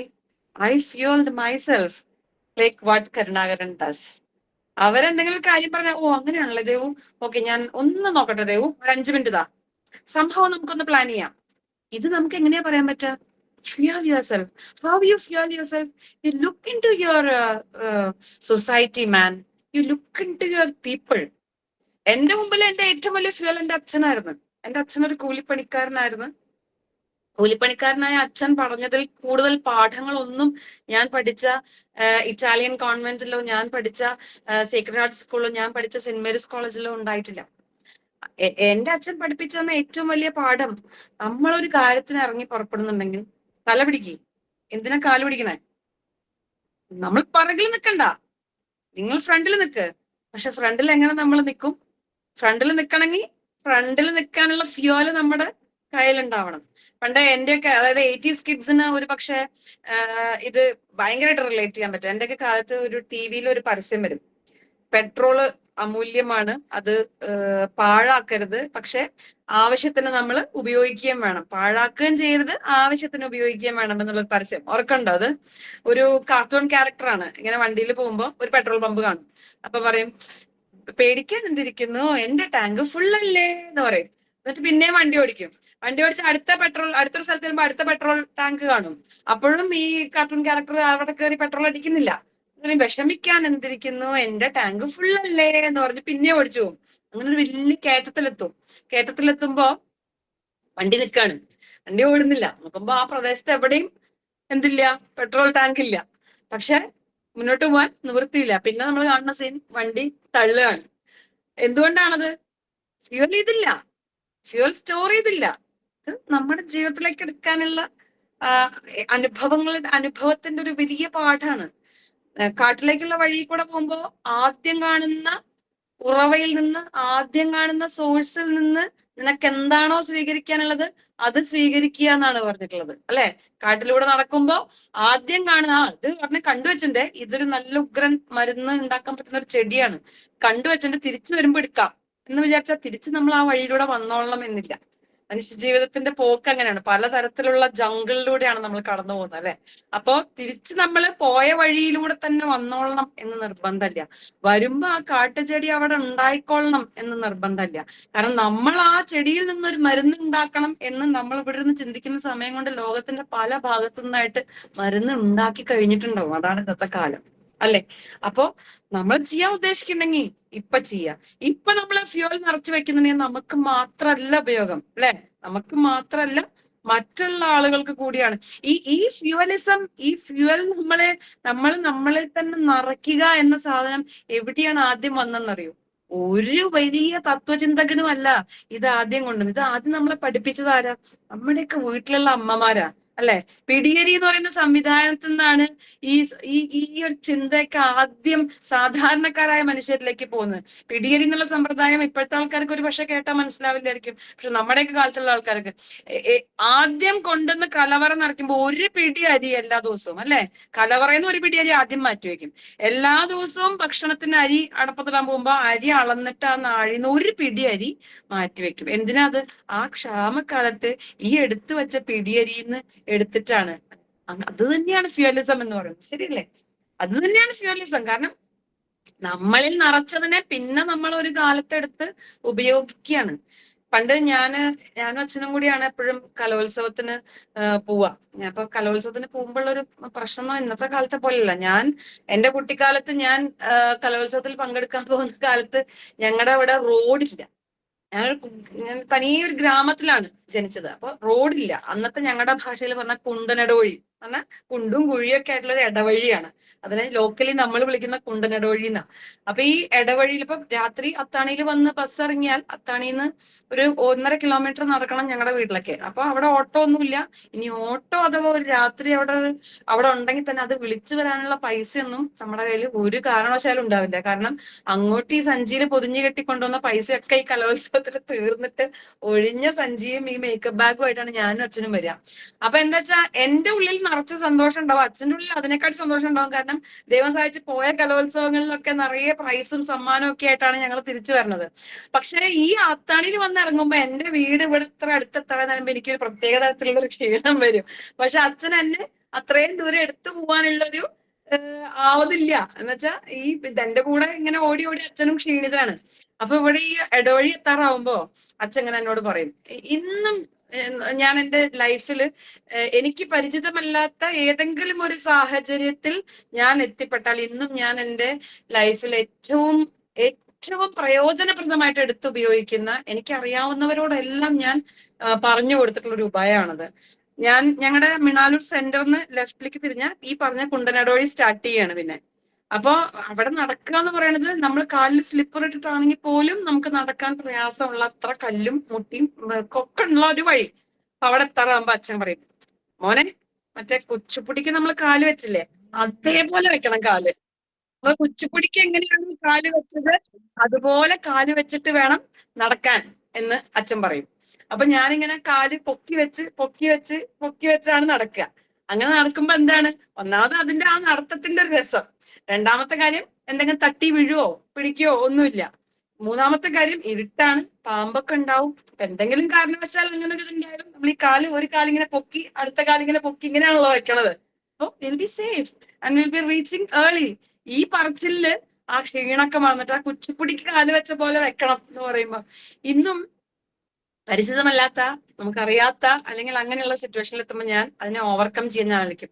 ഒരല്പം സൂക്ഷിച്ച് നടക്കുക, ഒരല്പം പൊക്കി വെച്ച് നടക്കുക, ഒരല്പം നമ്മൾ സാധാരണത്തെ പോലെ അല്ലാതെ കുറച്ചൊന്ന് അസാധാരണമായിട്ട് ബിഹേവ് ചെയ്യുക. സോ വി ക്യാൻ ഇതിനെ നമുക്ക് എളുപ്പത്തിൽ മറികടക്കാം എന്നുള്ളത്. ഇത് നമ്മളെ പഠിപ്പിക്കുന്നത് എന്താ, നമ്മുടെ അനുഭവങ്ങളാണ്, നമ്മൾ കടന്നു പോയിട്ടുള്ള കാര്യങ്ങളാണ്. പക്ഷെ അന്ന് അച്ഛൻ അത് പറഞ്ഞതിനെ ഞാൻ അങ്ങനെ അങ്ങ് വിട്ടുകളയായിരുന്നെങ്കിലോ, അല്ലെങ്കിൽ അത് ചിന്ത എന്റെ ഉള്ളിലേക്ക് വന്നില്ലായിരുന്നെങ്കിലോ, അല്ലെങ്കിൽ അങ്ങനെ പറഞ്ഞു തരാൻ അച്ഛനില്ലായിരുന്നെങ്കിലോ എനിക്ക് ഫ്യൂവൽ ചെയ്യാൻ സാധിക്കില്ല എന്നെ. അപ്പൊ നമ്മൾക്ക് നമ്മളെ ഫ്യൂവൽ ചെയ്യാൻ നമ്മുടെ വിജയങ്ങൾ തന്നെ വേണമെന്ന് പോലുമില്ല. നമ്മുടെ പരാജയങ്ങളിൽ നിന്ന് നമുക്ക് ഫ്യൂവൽ ചെയ്യാൻ പറ്റും, നമ്മുടെ വേദനകളിൽ നിന്ന് നമുക്ക് ഫ്യൂവൽ ചെയ്യാൻ പറ്റും. നമുക്കൊരു കഠിനമായ വേദന സമ്മാനിച്ച ഒരു കാലഘട്ടത്തെ നമ്മൾക്ക് എങ്ങനെയാണ് മറികടക്കാൻ സാധിക്കുക? നമ്മൾ നമ്മുടെ സ്വയമേ നമ്മുടെ ഉള്ളിലേക്ക് നോക്കി നമ്മുടെ വേദനയുടെ ആഴം എത്രയാണെന്ന് മനസ്സിലാക്കണം. ഞാൻ എത്ര കണ്ട് വേദനിച്ചു, ഞാൻ എത്ര കണ്ട് അപമാനിക്കപ്പെട്ടു, ഞാൻ എത്ര കണ്ട് അതിൽ തളർന്നു വീണു പോയി, ഞാൻ എത്ര പീസുകളാക്കി മുറിക്കപ്പെട്ടു എന്ന് ഞാൻ സ്വയം വിലയിരുത്തണം. നമ്മൾ നമ്മുടെ വിജയത്തിൽ ആഘോഷഭരിതമാവുകയും വിജയത്തെ സന്തോഷിച്ച് അത് നാലാളെ അറിയിക്കുകയും ചെയ്യുന്ന പോലെ തന്നെയാണ് നമ്മുടെ പരാജയങ്ങള്, നമ്മുടെ കണ്ണുനീരും നമ്മുടെ വേദനകളും. അതിലേക്ക് നമ്മളൊന്ന് കണ്ണാടി തിരിച്ചു വെച്ചാലില്ലേ, ഫ്യൂവൽ ഇഷ്ടംമാരെ അതിന്ന് കിട്ടും. അതിന്ന് പഠിക്കാൻ കഴിയുന്ന ഏറ്റവും സുന്ദരമായ, ഏറ്റവും മനോഹരമായ ഏറ്റവും എളുപ്പമുള്ളൊരു പാഠം എന്താണെന്നറിയോ നിങ്ങൾക്ക്? എന്റെ അനുഭവത്തിൽ നിന്ന് എനിക്ക് തോന്നിയിട്ടുള്ളത്, അതിന്ന് നമുക്ക് പഠിക്കാൻ പറ്റുന്നൊരു ഏറ്റവും പ്രധാനപ്പെട്ട പാഠം, don't invest your self in wrong person. Don't invest your self in A wrong place. Don't invest yourself in a wrong scenario, wrong junction, wrong way, wrong person, wrong place. No. നിങ്ങൾ നിങ്ങളെ invest ചെയ്യുന്നുണ്ടെങ്കിൽ നിങ്ങളുടെ emotional ആയിട്ടുള്ള നിങ്ങളെ, എന്താണോ നിങ്ങൾ, ഏതൊക്കെ തരത്തിലുള്ള ഇംപെർഫെക്ഷൻസ് നിങ്ങളിലുണ്ടോ ആ ഇംപെർഫെക്ഷൻസിലൂടെ നിങ്ങളെ തിരിച്ചറിയുന്നവരിൽ മാത്രം നിങ്ങളെ ഇൻവെസ്റ്റ് ചെയ്യുക എന്നുള്ളതാണ്. അതല്ലാത്തവരിൽ നമ്മളെ ഇൻവെസ്റ്റ് ചെയ്യുമ്പോൾ എന്താ സംഭവിക്കാന്നറിയോ? അവര് നമ്മളെ കഷ്ണാക്കി കളയും. പിന്നെ അതിങ്ങനെ ചേർത്ത് വെക്കുക എന്ന് പറയുന്നത് ഒരു വലിയ എഫേർട്ടാണ്. ഇത് തിരിച്ചറിയണമെങ്കിൽ നമ്മൾ നമ്മുടെ തകർന്ന അവസ്ഥയിലേക്ക് നോക്കിയാൽ മതി. അപ്പൊ നമുക്ക് കുറെ പോയിന്റുകൾ കിട്ടും. നമ്മൾ ഒന്നും അല്ലാതെ വീണ് പോയി തുടങ്ങുന്ന പോയിന്റിലായിരിക്കും ചിലപ്പോൾ നമുക്ക് ഉയർത്തെഴുന്നേൽക്കാനുള്ള ഒരു തരി വെളിച്ചം ഉണ്ടാവുക. പക്ഷെ ആ വെളിച്ചം കാണണമെങ്കിൽ നമ്മുടെ ഉള്ളില് ആ ഫ്യൂവൽ വേണം, അത് കത്തിക്കാനുള്ള ഫ്യൂവൽ നമ്മുടെ ഉള്ളിൽ വേണം. അതുണ്ടെങ്കിൽ മാത്രമാണ് നമുക്ക് എണീറ്റ് മുന്നോട്ടേക്ക് വരാൻ പറ്റുന്നത്. സാഹചര്യങ്ങൾ നമുക്ക് അട്ടർ ഫെയിലിയർ ആയിരിക്കും, നമ്മളോട് മുഖം തിരിച്ച് നമുക്ക് ഒരു തരത്തിലും പിടിതരാതെ ആയിരിക്കും സാഹചര്യം ഉണ്ടാവുക. ഭീമന്റെ സാഹചര്യം എന്തായിരുന്നു? മഹാഭാരതത്തിലെ ഭീമന്റെ സാഹചര്യം എന്തായിരുന്നു?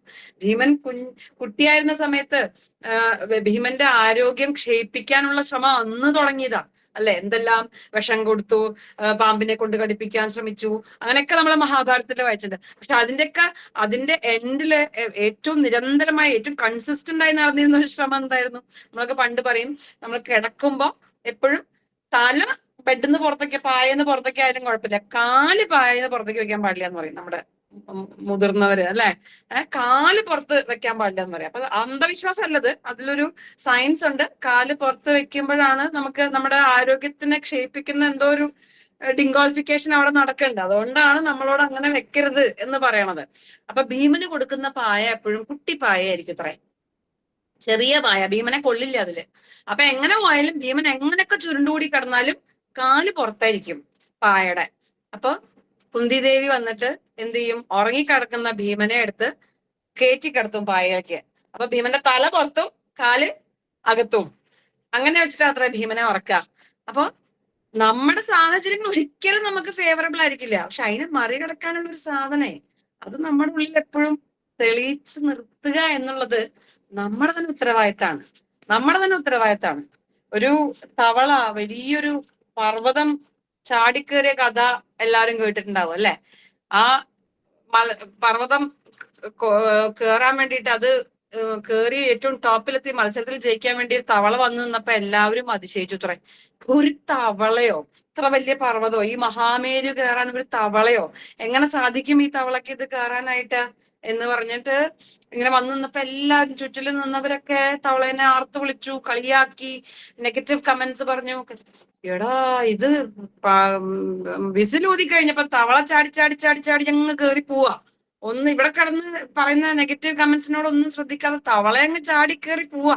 അങ്ങനെ പോയി പോയി പോയി പോയി തവള മറ്റേ ടോപ്പിലെത്തി ഫ്ലാഗ് വലിച്ചൂരി. എല്ലാവരും അതിശയിച്ചു, എങ്ങനെയാ അത് സാധിച്ചത് എന്ന്. നോക്കുമ്പോ എന്താ, ചെവി കേൾക്കില്ലായിരുന്നു. ചെവി കേൾക്കില്ലായിരുന്നു. അതായത് ചുറ്റിലും നിന്ന് പറഞ്ഞ നെഗറ്റീവ് കമന്റ്സ് ഒന്നും തവള കേട്ടിട്ടില്ല. തവളയുടെ ഉള്ളില് അതിന്റെ ഫ്യൂല് മാത്രമേ ഉണ്ടായിട്ടുള്ളൂ. അതിന്റെ ഉള്ളില് അതിന് മഹാമേരു കീഴടക്കണം എന്ന് മാത്രമേ ഉണ്ടായിട്ടുള്ളൂ. ആ തവളയായി മാറും, അത്രേ ഉള്ളൂ. നമ്മുടെ ചുറ്റിലുള്ള ആളുകൾ ഒരിക്കലും ഒരു ധന്യാകിരണിനെ വളർത്തിയിട്ട് ഒരു ഉഷയ്ക്കോ ഒരു ആലീസ് മാമിനോ ഒരു രഞ്ജനയ്ക്കോ ഒരു ബീനയ്ക്കോ ഒന്നും കിട്ടാനില്ല. പക്ഷെ അവര് ചിലപ്പോ നമുക്കൊരു പായ വിരിച്ചു തരും. അത് ചെറിയ പായ ആവാം, അത് കീറിയതാവാം, അതിൽ ചിലപ്പോ നമുക്ക് നെഗറ്റീവ് എഴുതി വെച്ചിട്ടുണ്ടാവാം. ഗാന്ധിജിയെ പറ്റി പറഞ്ഞ കഥ ഞാൻ ഇതിനു മുമ്പത്തെ സെഷനിൽ പറഞ്ഞിട്ടുണ്ടെന്ന് എനിക്ക് തോന്നുന്നു. ഗാന്ധിജിയെ മനഃപൂർവ്വം അദ്ദേഹത്തിന്റെ മനക്കരുത്തില്ലാതാക്കാൻ അദ്ദേഹത്തെ താറടിക്കാനായിട്ട് ഒരു സായിപ്പ് തീരുമാനിക്കുകയാണ്. അങ്ങനെ അദ്ദേഹം ട്രെയിനിൽ യാത്ര ചെയ്യുന്ന സമയത്ത്, നമ്മളൊക്കെ ചെറുപ്പകാലത്ത് പഠിച്ചിട്ടുള്ള കഥ അത് അല്ലെ. യാത്ര ചെയ്യുന്ന സമയത്ത് എന്താ സംഭവിച്ചത്, അദ്ദേഹത്തെ പറ്റി കുറെ തുണ്ട് കടലാസുകളിൽ അദ്ദേഹത്തെ പറ്റി കുറെ നെഗറ്റീവ് കമന്റ്സ് എഴുതി, അദ്ദേഹത്തെ പറ്റി കുറ്റം പറഞ്ഞു. എന്നിട്ട് അത് ഒരു മൊട്ടുസൂചി കൊണ്ട് പിൻ ചെയ്തിട്ട് അദ്ദേഹത്തിന്റെ കയ്യിൽ കൊടുത്തു. ഗാന്ധിജി വളരെ സന്തോഷത്തോടുകൂടി അത് വാങ്ങിച്ചു, എല്ലാം വായിച്ചു നോക്കി. അവസാനം അതിൽ നിന്ന് ആ മൊട്ടുസൂചി ഊരിയെടുത്തിട്ട് ഈ കടലാസ് കഷ്ണങ്ങൾ അദ്ദേഹം ചുരുട്ടിക്കൂട്ടി ചവറ്റുകൊട്ടയിലിട്ടു. ഇത് കണ്ടിട്ട് സായിപ്പ് അന്തം വിട്ടു. എന്നിട്ട് ആ മൊട്ടുസൂചി ഉയർത്തി ഗാന്ധിജി പറഞ്ഞത്രേ, ഇതെനിക്ക് ആവശ്യം വരും, അത് ഞാൻ എടുത്തു വെക്കുന്നു. ആ മൊട്ടുസൂചി അദ്ദേഹം എടുത്ത് അദ്ദേഹത്തിന്റെ സഞ്ചിയിൽ വെച്ചിട്ട് ആ കടലാസ് കഷ്ണങ്ങൾ അദ്ദേഹം ചവറ്റുകൊട്ടയിൽ ഇടുകയാണ് ചെയ്തത്. നമ്മൾ ഇത് മാത്രം ചെയ്താൽ മതി. അതല്ലേ നമ്മുടെ ജീവിതം എന്ന് പറയണത് വളരെ സുന്ദരമായ ഒരു കാര്യമാണ്. And it's A very simple kind of thing. നമ്മളാണ് അതിനെ കോംപ്ലിക്കേറ്റഡ് ആക്കണം. നമുക്ക് എന്തൊക്കെ വേണം, നമ്മുടെ കുട്ടികളൊന്ന് എണീറ്റ് നടക്കണമെങ്കിൽ എത്ര ആള് പണിപ്പെടണം, എത്ര ആള് താരാട്ട് പാടണം, എത്ര ആള് പിച്ച വെപ്പിക്കണം. ജിറാഫിന്റെ കുട്ടിക്ക് ഇത് വല്ലതും ഉണ്ടോ? ജിറാഫിന്റെ കുഞ്ഞ് അത്ര ഉയരത്തിനാ താഴേക്ക് പ്രസവിച്ച് വീഴുന്നത് അല്ലെ. പ്രസവിച്ച് വീണ ഉടനെ ജിറാഫ് എന്താ ചെയ്യാന്നറിയോ, അതിനൊരൊറ്റ അടിയാണ് അതിനെ പിൻകാല് കൊണ്ട്. കുട്ടിക്ക് ഒന്നും മനസ്സിലായില്ല, ഭൂമിയിലേക്ക് ജനിച്ചു പോന്നിട്ടല്ലോ, അപ്പളേക്കും കിട്ടുന്നത് അടിയാണ്. അതിൽ ആദ്യത്തെ അടിയിൽ അത് ഞെട്ടിത്തരിച്ച് നോക്കും, എന്താ സംഭവിക്കണം, ഞാനിതിപ്പോ എവിടെയത് ഞാൻ. അങ്ങനെ ഞെട്ടിത്തരിച്ച് നിൽക്കുന്ന സമയത്ത് ജിറാഫ് ഒന്നും കൂടി അടിക്കത്രേ. അടുത്ത അടി കിട്ടുമ്പോ അത് എണീറ്റ് നിൽക്കും ചാടിയിട്ട്. എന്ത് സംഭവിക്കണത്, ഞാൻ എവിടേക്കായി വന്നത്, ഇത്രയും നാൾ ഞാൻ സുഖിച്ചിങ്ങനെ ഒന്നും കാണാണ്ട് നോക്കുമ്പോ കുറെ വെളിച്ചവും പച്ചപ്പും ഒക്കെ കാണുന്നുണ്ട്. അങ്ങനെ അത് എണീറ്റ് നിന്ന് കഴിയുമ്പോ ജിറാഫ് ഒരു അടി കൂടി കൊടുക്കും. ആ അടിയിൽ അത് ഓടുത്രേ. എന്തിനാ ജിറാഫ് ഇങ്ങനെ ചെയ്യണം, അതിന് കുട്ടിയോട് സ്നേഹം ഇല്ലാഞ്ഞിട്ടല്ല. ജിറാഫിനറിയാം എന്താണ്, ആ കുഞ്ഞ് ജനിച്ചു വീഴുന്ന കുഞ്ഞിന്റെ മാംസത്തിന് ഭയങ്കര സ്മെല്ലാണ്. അപ്പൊ ഈ ഇര കാത്തു നിൽക്കുന്ന ആ മറ്റു വന്യജീവികൾക്ക്, പുലിക്ക്, കടുവയ്ക്കൊക്കെ എന്താ ഇഷ്ടം, ഇത് ഈ മണം കേട്ടാൽ അറിയാം ഒരു ജിറാഫിന്റെ ആ പച്ച ഇറച്ചി തിന്നാനുള്ള ഇഷ്ടം കൊണ്ട് ഇതിനെ തേടി വരും എന്നറിയാം. അങ്ങനെ ഒരു ഇരയെ തേടി അല്ലെങ്കിൽ തന്നെ പിടിക്കാൻ ഒരാൾ വന്നാൽ ഓടണം, അല്ലെങ്കിൽ ഒരു അടി കിട്ടിയാൽ ഓടണം എന്നുള്ള പാഠമാണ് ജിറാഫ് പഠിപ്പിക്കണത്. അതുകൊണ്ട് അത് പിറന്ന് വീണ ഉടനെ ആ അടുത്ത മൊമെന്റിൽ എണീറ്റ് ഓടുകയാണ്. ഒരു പശു അതിന്റെ കുട്ടീനെ പ്രസവിച്ചാൽ അടുത്ത മൊമെന്റിൽ പശുക്കുട്ടി എണീറ്റ് നിൽക്കുകയാണ്. നമ്മൾ എണീറ്റ് നിൽക്കുവോ? നമുക്ക് എണീറ്റ് നിൽക്കണമെങ്കിൽ എത്ര ആള് വേണം അല്ലെ? നമ്മളെ കൊഞ്ചിക്കണം, പിച്ച നടത്തണം, ഇതൊക്കെ വേണം നമ്മൾക്ക്. അപ്പൊ അത്രയും നിസ്സാരന്മാരായിട്ടുള്ള വളരെ ചെറിയ വളരെ ഇതായിട്ടുള്ള ഒരു കാര്യമാണ് നമ്മുടെ ജീവിതം എന്ന് പറയുന്നത്. അതിനെ നമ്മൾ കോംപ്ലിക്കേറ്റഡ് ആക്കണ്ട. നമ്മുടെ മുമ്പിൽ ഒരുപാട് വഴികളുണ്ട്, നമ്മുടെ മുമ്പിൽ ഒരുപാട് സ്പേസ് ഉണ്ട്, നമ്മുടെ മുമ്പിൽ ഒരുപാട് കാലവും ഉണ്ട്.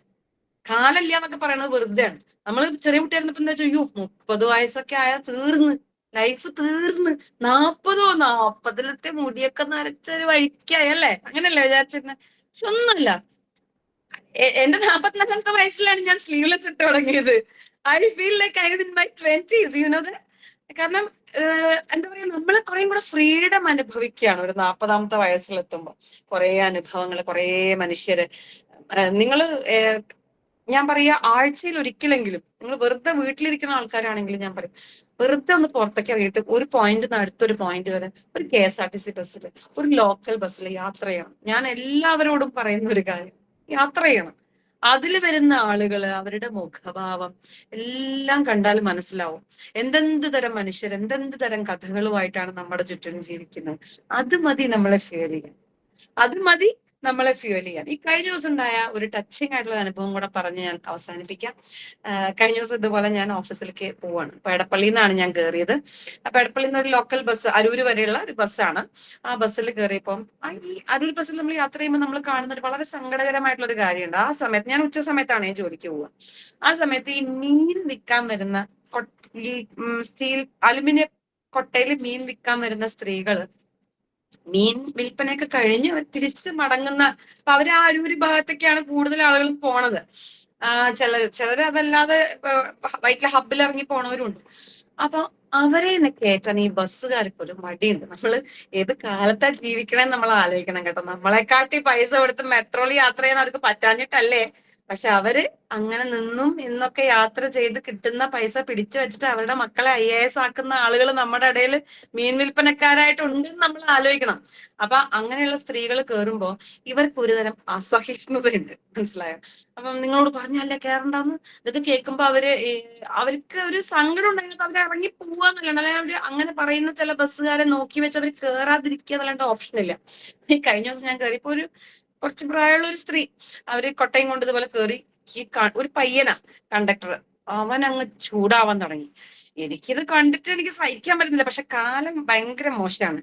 ഞാൻ ഇവനോട് 2 ഡയലോഗ് അടിച്ചു കഴിഞ്ഞ് ചിലപ്പോ അരൂർ ഇറങ്ങുമ്പോ ഇവന്റെ കൊട്ടേഷൻ ടീം വന്നിട്ട് എന്നെ പൊക്കിക്കൊണ്ട് പോകുമെന്ന് എനിക്ക് പറയാൻ പറ്റില്ല. അപ്പൊ അതുകൊണ്ട് ഇപ്പൊ ഞാൻ എന്റെ രക്തം തിളക്കലൊക്കെ ഇച്ചിരി അവസാനിപ്പിച്ച ഒരു മട്ടാണ്. പക്ഷെ എനിക്ക് ഇവരോടൊരു ഭയങ്കര സങ്കടമായി. അപ്പൊ ഇവര് പറഞ്ഞു, വേണ്ട മോനെ, ഞാൻ കയറുന്നില്ല. എന്റെ കൊട്ടയിൽ മീനുണ്ടോ? ഇല്ല. ഈ ഇരിക്കുന്ന യാത്രക്കാരെ കൊണ്ടൊക്കെ നീ മണപ്പിച്ച് നോക്ക്, എന്റെ കൊട്ടയ്ക്ക് മണമുണ്ടോ? ഇല്ല. ഇതില് മീൻ മണം ഇല്ല. നീ ഇന്ന് ഉച്ചയ്ക്ക് മീൻ കൂടിയിട്ടല്ലേ ഊണ് കഴിക്കണേ? ആ മീനല്ലേ ഞാൻ വിൽക്കണത് എന്ന് അവര് ചോദിച്ചു. പക്ഷെ അവൻ സമ്മതിക്കുന്നില്ല. അപ്പൊ അവര് കൊടുത്ത പൈസ തിരിച്ചു മേടിച്ചിട്ട് അവര് ഇറങ്ങി. അടുത്ത സ്റ്റോപ്പിൽ, ഒബ്രോമാളിന്റെ മുമ്പിലുള്ള സ്റ്റോപ്പിൽ അവർ ഇറങ്ങി. അപ്പൊ ഞാൻ ആലോചിക്കുകയാണ്, അവരുടെ കയ്യിൽ മീൻകൊട്ടയും എന്റെ കയ്യിൽ ഒരു മറ്റേ വാല്യൂബിൾ, വിലപിടിപ്പുള്ള ഒരു 10,000-1500 രൂപ വിലയുള്ള ഒരു ബാഗും ഉണ്ടായിരുന്നുകൊണ്ട് അവർക്ക് ഇറങ്ങേണ്ടി വന്നില്ല. അവർക്ക് ഇറങ്ങേണ്ടി വന്നു, എനിക്ക് ഇറങ്ങേണ്ടി വന്നില്ല. ശരിയല്ലേ? ഒരേ ബസ്സിൽ 2 യാത്രക്കാർ യാത്ര ചെയ്യുക. അവർക്കൊരു 55 വയസ്സുണ്ട്, എനിക്ക് 44 വയസ്സുണ്ട്. എന്റെ കയ്യിൽ 10,000 രൂപ വിലയുള്ള ഒരു ബാഗുണ്ട്, അവരുടെ കയ്യിൽ ഒരു മീൻകൊട്ടയായിരുന്നു.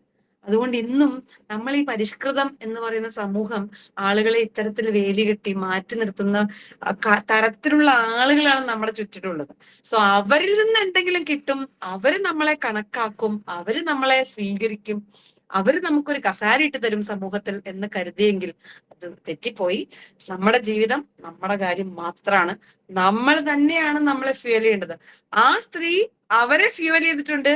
അന്നത്തെ അവരുടെ ആറ്റിറ്റ്യൂഡ് കണ്ട ആ ബസ്സിലുള്ള 50 പേരിൽ ഒരു 10 പേരെങ്കിലും, എന്നെ പോലുള്ള 10 പേരെങ്കിലും ഇത്തരം ആറ്റിറ്റ്യൂഡുകളോട് എങ്ങനെ ബിഹേവ് ചെയ്യണം, ഇത്തരം ആറ്റിറ്റ്യൂഡുകൾ നാളെ നമ്മളോടും കാണിച്ചേക്കാം അല്ലെ? നാളെ നമ്മളോടും കാണിക്കുമ്പോ എങ്ങനെ ബിഹേവ് ചെയ്യണം എന്ന് നമ്മളെ പറയാതെ, ഒരു പൈസ മുടക്കൂല്ലാണ്ട് നമ്മളെ പഠിപ്പിക്കുകയാണ്. പക്ഷെ ഈ അനുഭവങ്ങൾ നമുക്ക് സ്വയം ഫ്യൂവൽ ആവണമെങ്കിൽ എന്ത് വേണം? കണ്ണും കാതും മനസ്സും തുറന്നു വെച്ച് നമ്മുടെ ചുറ്റിലുള്ള ലോകത്തിലേക്ക് നമ്മൾ നോക്കണം. അവിടുന്ന് കിട്ടുന്നതിലും വലിയ സ്റ്റോറി ഒന്നും നമുക്ക് ഒരു വായനാനുഭവവും സമ്മാനിക്കാനില്ല, ഒരു ദൃശ്യാനുഭവവും സമ്മാനിക്കാനില്ല. അതുകൊണ്ട് നമ്മൾ വെറുതെ വീട്ടിലിരിക്കുന്നവരാണെങ്കിലും, വെറുതെ ഒരു 30 ഉറുപ്പ്യ കൊടുത്തിട്ടാണെങ്കിലും ഒരു KSRTC ബസ്സിലോ ഒരു ലോക്കൽ ഇതിലോ നമ്മളൊന്ന് ഇറങ്ങി ഒന്ന് യാത്ര ചെയ്ത് നോക്കുക, മനുഷ്യരെ കണ്ടു നോക്കുക. മനുഷ്യരിൽ നിന്നും പഠിക്കാവുന്നതിലും കവിഞ്ഞ വലിയ പാഠങ്ങളൊന്നും ജീവിതത്തിൽ. അതുകൊണ്ടാണ് ഞാൻ തുടക്കത്തിലും പറഞ്ഞത്, ഒരു പ്രത്യേക അക്കാഡമിക്കൽ നോളജോ ഒരു ഹെൽത്ത് ജേർണലോ ഒരു മെന്റൽ ജേർണലിൽ നിന്നോ ഒന്നും എടുക്കുന്നതല്ല. ഞാൻ പങ്കുവയ്ക്കുന്ന എന്തോ അത് ഞാൻ സ്വയം മനസ്സിലാക്കിയത്, കണ്ടത്, അറിഞ്ഞത്, കേട്ടത്, അതിൽ നിന്നാണ് ഞാൻ എന്നെ ഫ്യൂൽ ചെയ്തിട്ടുള്ളത് ഈ നിമിഷം വരെയും. നാളെയും എനിക്ക് തോന്നുന്നു അതായിരിക്കും കുറെ കൂടി നാച്ചുറൽ ആയിട്ട് നമ്മളെ ഫ്യൂൽ ചെയ്യാന്ന് പറയും. രണ്ടാണ് ഗുണം. നമുക്ക് വെളിച്ചമുണ്ടെങ്കിലാണ് വെളിച്ചത്തിന്റെ ഗുണം എന്താണ് എന്ന് നമുക്ക് മനസ്സിലാക്കാൻ സാധിക്കുള്ളൂ, നമ്മുടെ ചിറകുകൾ വിരിക്കാൻ സാധിക്കുള്ളൂ. വെളിച്ചം ഉണ്ടെങ്കിലാണ് നമ്മളിൽ വിരിക്കാൻ ഒരു ചിറകുണ്ട് എന്ന് നമുക്ക് മനസ്സിലാവുള്ളൂ. ആ ചിറക് നമുക്ക് വിരിക്കാൻ സാധിക്കുള്ളൂ, അതിലേക്ക് മറ്റുള്ളവരെ അടുപ്പിക്കാനും മറ്റുള്ളവർക്ക് തണലാവാനും നമുക്ക് സാധിക്കുള്ളൂ. നമ്മൾ ഫ്യൂൽ ചെയ്താൽ മതി. അത് മറ്റുള്ളവര് ഒരു തരത്തിലെങ്കിൽ വേറൊരു തരത്തിൽ അംഗീകരിക്കപ്പെടും. എങ്ങനെയാണോ ഹോർത്തൂസിൽ ഞാൻ അംഗീകരിക്കപ്പെട്ടത്, അതുപോലെ മറ്റൊരു സന്ദർഭത്തിൽ മറ്റൊരു അവസരത്തിൽ നിങ്ങൾക്കും അങ്ങനെ നിങ്ങളെ ഫ്യൂവൽ ചെയ്തുകൊണ്ടിരുന്നാൽ അതിൽ നിന്ന് സമൂഹം എടുത്തുകൊള്ളും. പക്ഷെ പുഴ ഒഴുകുന്നത് പോലെ അങ്ങനെ ഒഴുകാൻ നമ്മൾ ഉണ്ടാവണം. ആ പുഴ ഒഴുകുന്നത് പോലെ ഒഴുകാൻ ഉണ്ടാവുമ്പോഴേ കൈക്കുമ്പിളിൽ എടുക്കണോ, ബക്കറ്റിൽ എടുക്കണോ, കപ്പിലെടുക്കണോ, ടാങ്കറിൽ നിറയ്ക്കണോ എന്നൊക്കെ ആളുകൾക്ക് അല്ലെങ്കിൽ സമൂഹത്തിന്, നമുക്ക് ചുറ്റിലുമുള്ളവർക്ക് തീരുമാനിക്കാൻ സാധിക്കുള്ളൂ. So fueling yourself is very, very, very important in your life because life is so precious. Thank you so much. Thank you so much Dhanya.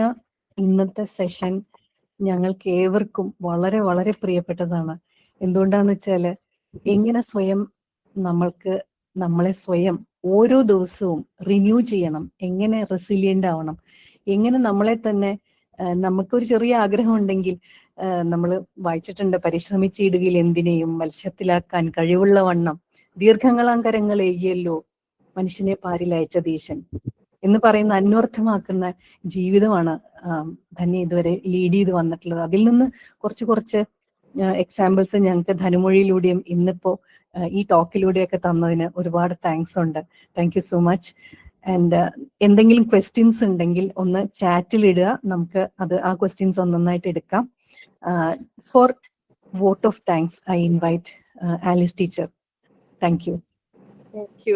Thank you. നമ്മളൊരു എന്താ പറയാ, ഒരു ജീവിത കഥയിൽ കൂടി കടന്നുപോയ ഒരു അനുഭവം അല്ലേ? അതല്ലേ എപ്പോഴും നമ്മളെ സ്പർശിക്കുന്നത്. ഞാൻ എപ്പോഴും വിചാരിക്കാറുണ്ട്, നമുക്ക് എല്ലാവർക്കും ഒരു കഥയുണ്ട്.